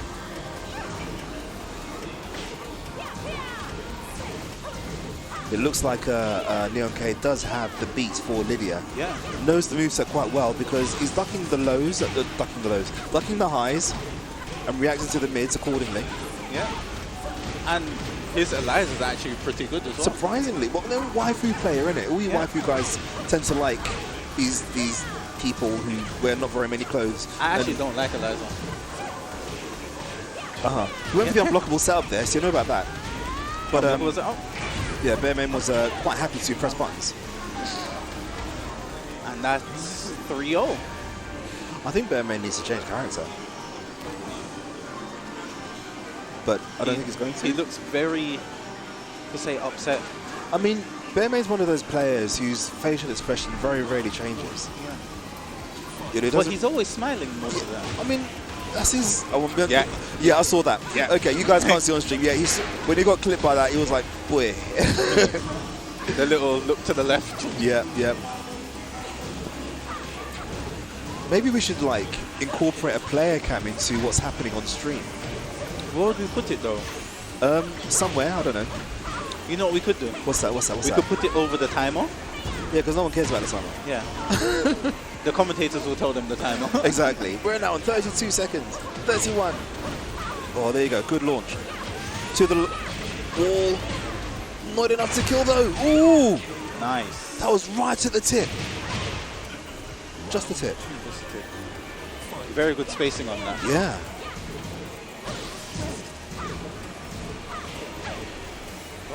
Interesting punish there. Commits to the full string. Catches Neoke off guard. Now it just seems like Bearman can press whatever buttons he wants to because it's going to work. And there's the power crush. Okay. Maybe this pick is going to give him some mileage. And I think, if I recall correctly, Lydia has really good strings to finish. Yeah. So it would suit his playstyle. Okay. Okay. I mean, to be fair, I'm watching her play.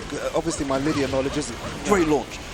My Lydia knowledge isn't great, Yeah. but I'm finding it difficult to predict what her moves were going to do. Because she's a stance character. She has a lot of stances, so stance into many different moves. Okay. And she can stance into a different stance. I mean, Sort of that's like Lei. not confusing at Yeah. all.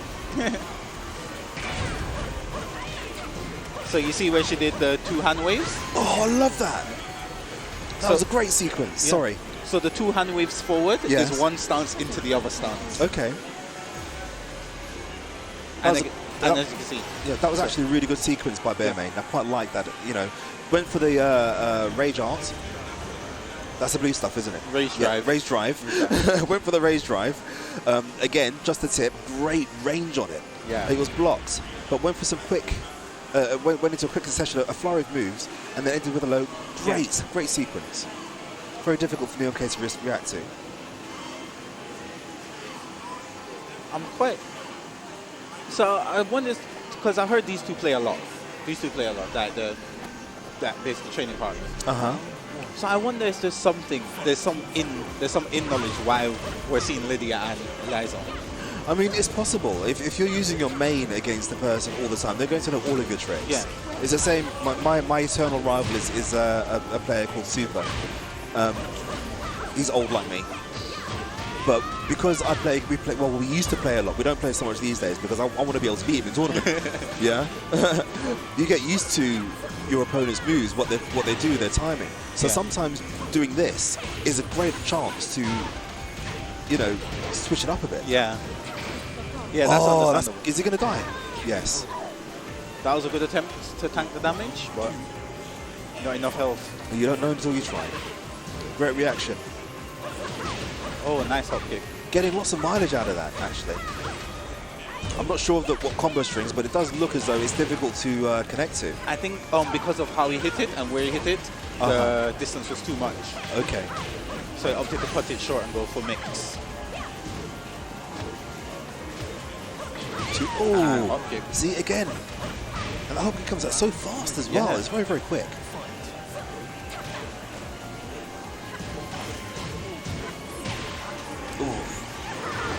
Oh, tried to run up the wall, but she said, no, you're not getting out of here, bro. Sis. It works. It works. It works. It's just a phrase. Ooh. Okay, Nice so launch. we have Neon K fighting back. We have one more round before Neon K is in the lead. Can Bearman pull it back?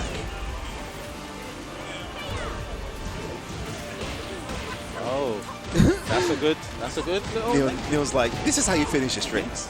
With the 2D mix. Buttons into EX. Exactly. Oh, manages to land it all. Oh, this is a huge deficit for Bearman to come back from. It really is. It really is. I mean, it's not impossible. We've seen magic moments like this before. Can Lydia do it though? Oh, I mean, kick. it's entirely possible, as I said. Wall damage. Oh no! Oh, he drops it. And pause. There's been a lot of that today, actually. I've seen. I've seen. To be fair, you know, on the players, the temperature in here is quite frigid. Yeah. Not the attitudes of the players, but the temperature, definitely frigid. I remember yesterday I was playing DNF duel with Patrick, Uh-huh. and a combo that I can do with my eyes closed, I can do with my hands tied. Yeah. I dropped it multiple times. Oh, no. I mean, to be fair, the importance of having warm hands in a tournament is actually quite important. Yeah. There are lots of things you can do, like putting your hands in your pockets. Doesn't work. Does it not? Using hand warmers. Hand warmers is the option. Yeah. You can get, I looked the other day, actually. You can get these gloves which you can attach a power pack to, like a battery charge. What they call those power bricks. And actually, they're gloves, and they work. They're awesome. Another option is maybe resting your hands on the PS4s. There is that. Oh, what happened there? The sidewall interrupted the game. The third player in favor of Neon K. No reaction to the whiff opportunity. Oh, nice sweep. Oh, pick up off of a very wonky hit. Oh, if he'd have gone for that first. I think he may have delayed it a bit too much, which gave Neon K the chance to turn around. EX dive kick blocked. Oh, they just...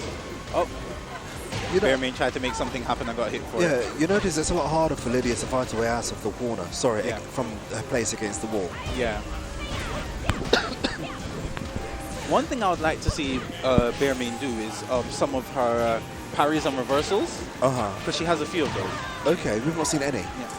And a lot of them are what are they, subakis, where they come out of actual attacks. Right. So those might be useful. But again, I'm not Oh, sure. the unblockable setup. Yeah.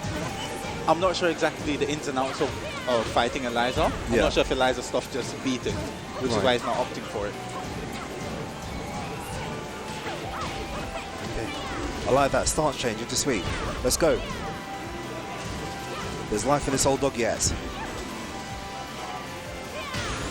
Wall bounce. Gets a This could be wall the end break. of the round. Yes. Oh no, not quite. Oh, I think that was meant to be a slide, but here we go. The damage is going the other way now. Ooh! What was Neon K thinking? He tried to dive kick to catch him. Went for style over substance there. I mean, it's allowed, especially when you're sitting in this position right now. Bearman throwing looks of consternation to the heavens. Right at this stage, he's got to put out all the stops just to get back in the game because he doesn't want Neon K to run away with it. Not like this. He evened out with just pokes. This is good. Oh dear. There we go. And just like, ooh! Another drop. There you go. There you go. Neon K takes it. Do you know 3-1. what? I'm not going to say that was free at all. True, you did call it. You did indeed. You did indeed. Well done to the players. Well done to everybody who did turn up today for this rather cold day in February. It's been a good weekend. It's been an okay weekend. I think it's been okay. I think it's been good. Well, I've been sick for like a long time, so I mean, that aside, it's been a good weekend. It's been a good weekend. yeah, I could say that. Except for when the PS4 decided to just say no Randomly. Yeah, we still don't know why that happened. Everybody looks at Neon K. When I don't even think he was in the room, but it was like, where's Neon K? But still, guys, thank you so much for tuning into our Rumble weekend for 2023. It's been an absolute blast. We will be back next year for Rumble. Oh, okay. So I was like, what? But we'll be back next month for Tekken. Is it next month, or is it? You said you're shifting it a bit. Oh yeah, we are, aren't we? Yeah. For April. So early April, or we're just it'll gonna be- skip next month. It'll be early April. I think So- we're going to skip next month. Okay. We're having one in April, or Yeah, it'll be 2 in April. 2 in April. Okay. So yeah, we'll be back 2 in April. I think we've yet to discuss this, but this is a plan. 2 in April, one at the starts, one at the end, because I think there's 5 weeks in April. Anyway, I think that's what's going to happen. Next month, we're only probably going to concentrate on KOF because we're doing a thing. Yeah. I mean, if you want to come down and play some, I don't know, some Under Night in Birth with me, or some DNF Duel, or some, I'll play Melty if you want to play Melty. Yeah, you can feel free to come down and mingle with the KF guys and play some anime with me. I'll be here. Either way, guys, thank you so much for joining the stream. We're going to shoot off. Thank you so much for our TOs, our streamer. Yep. And all of you guys for taking part. Yeah. Guys, we're out.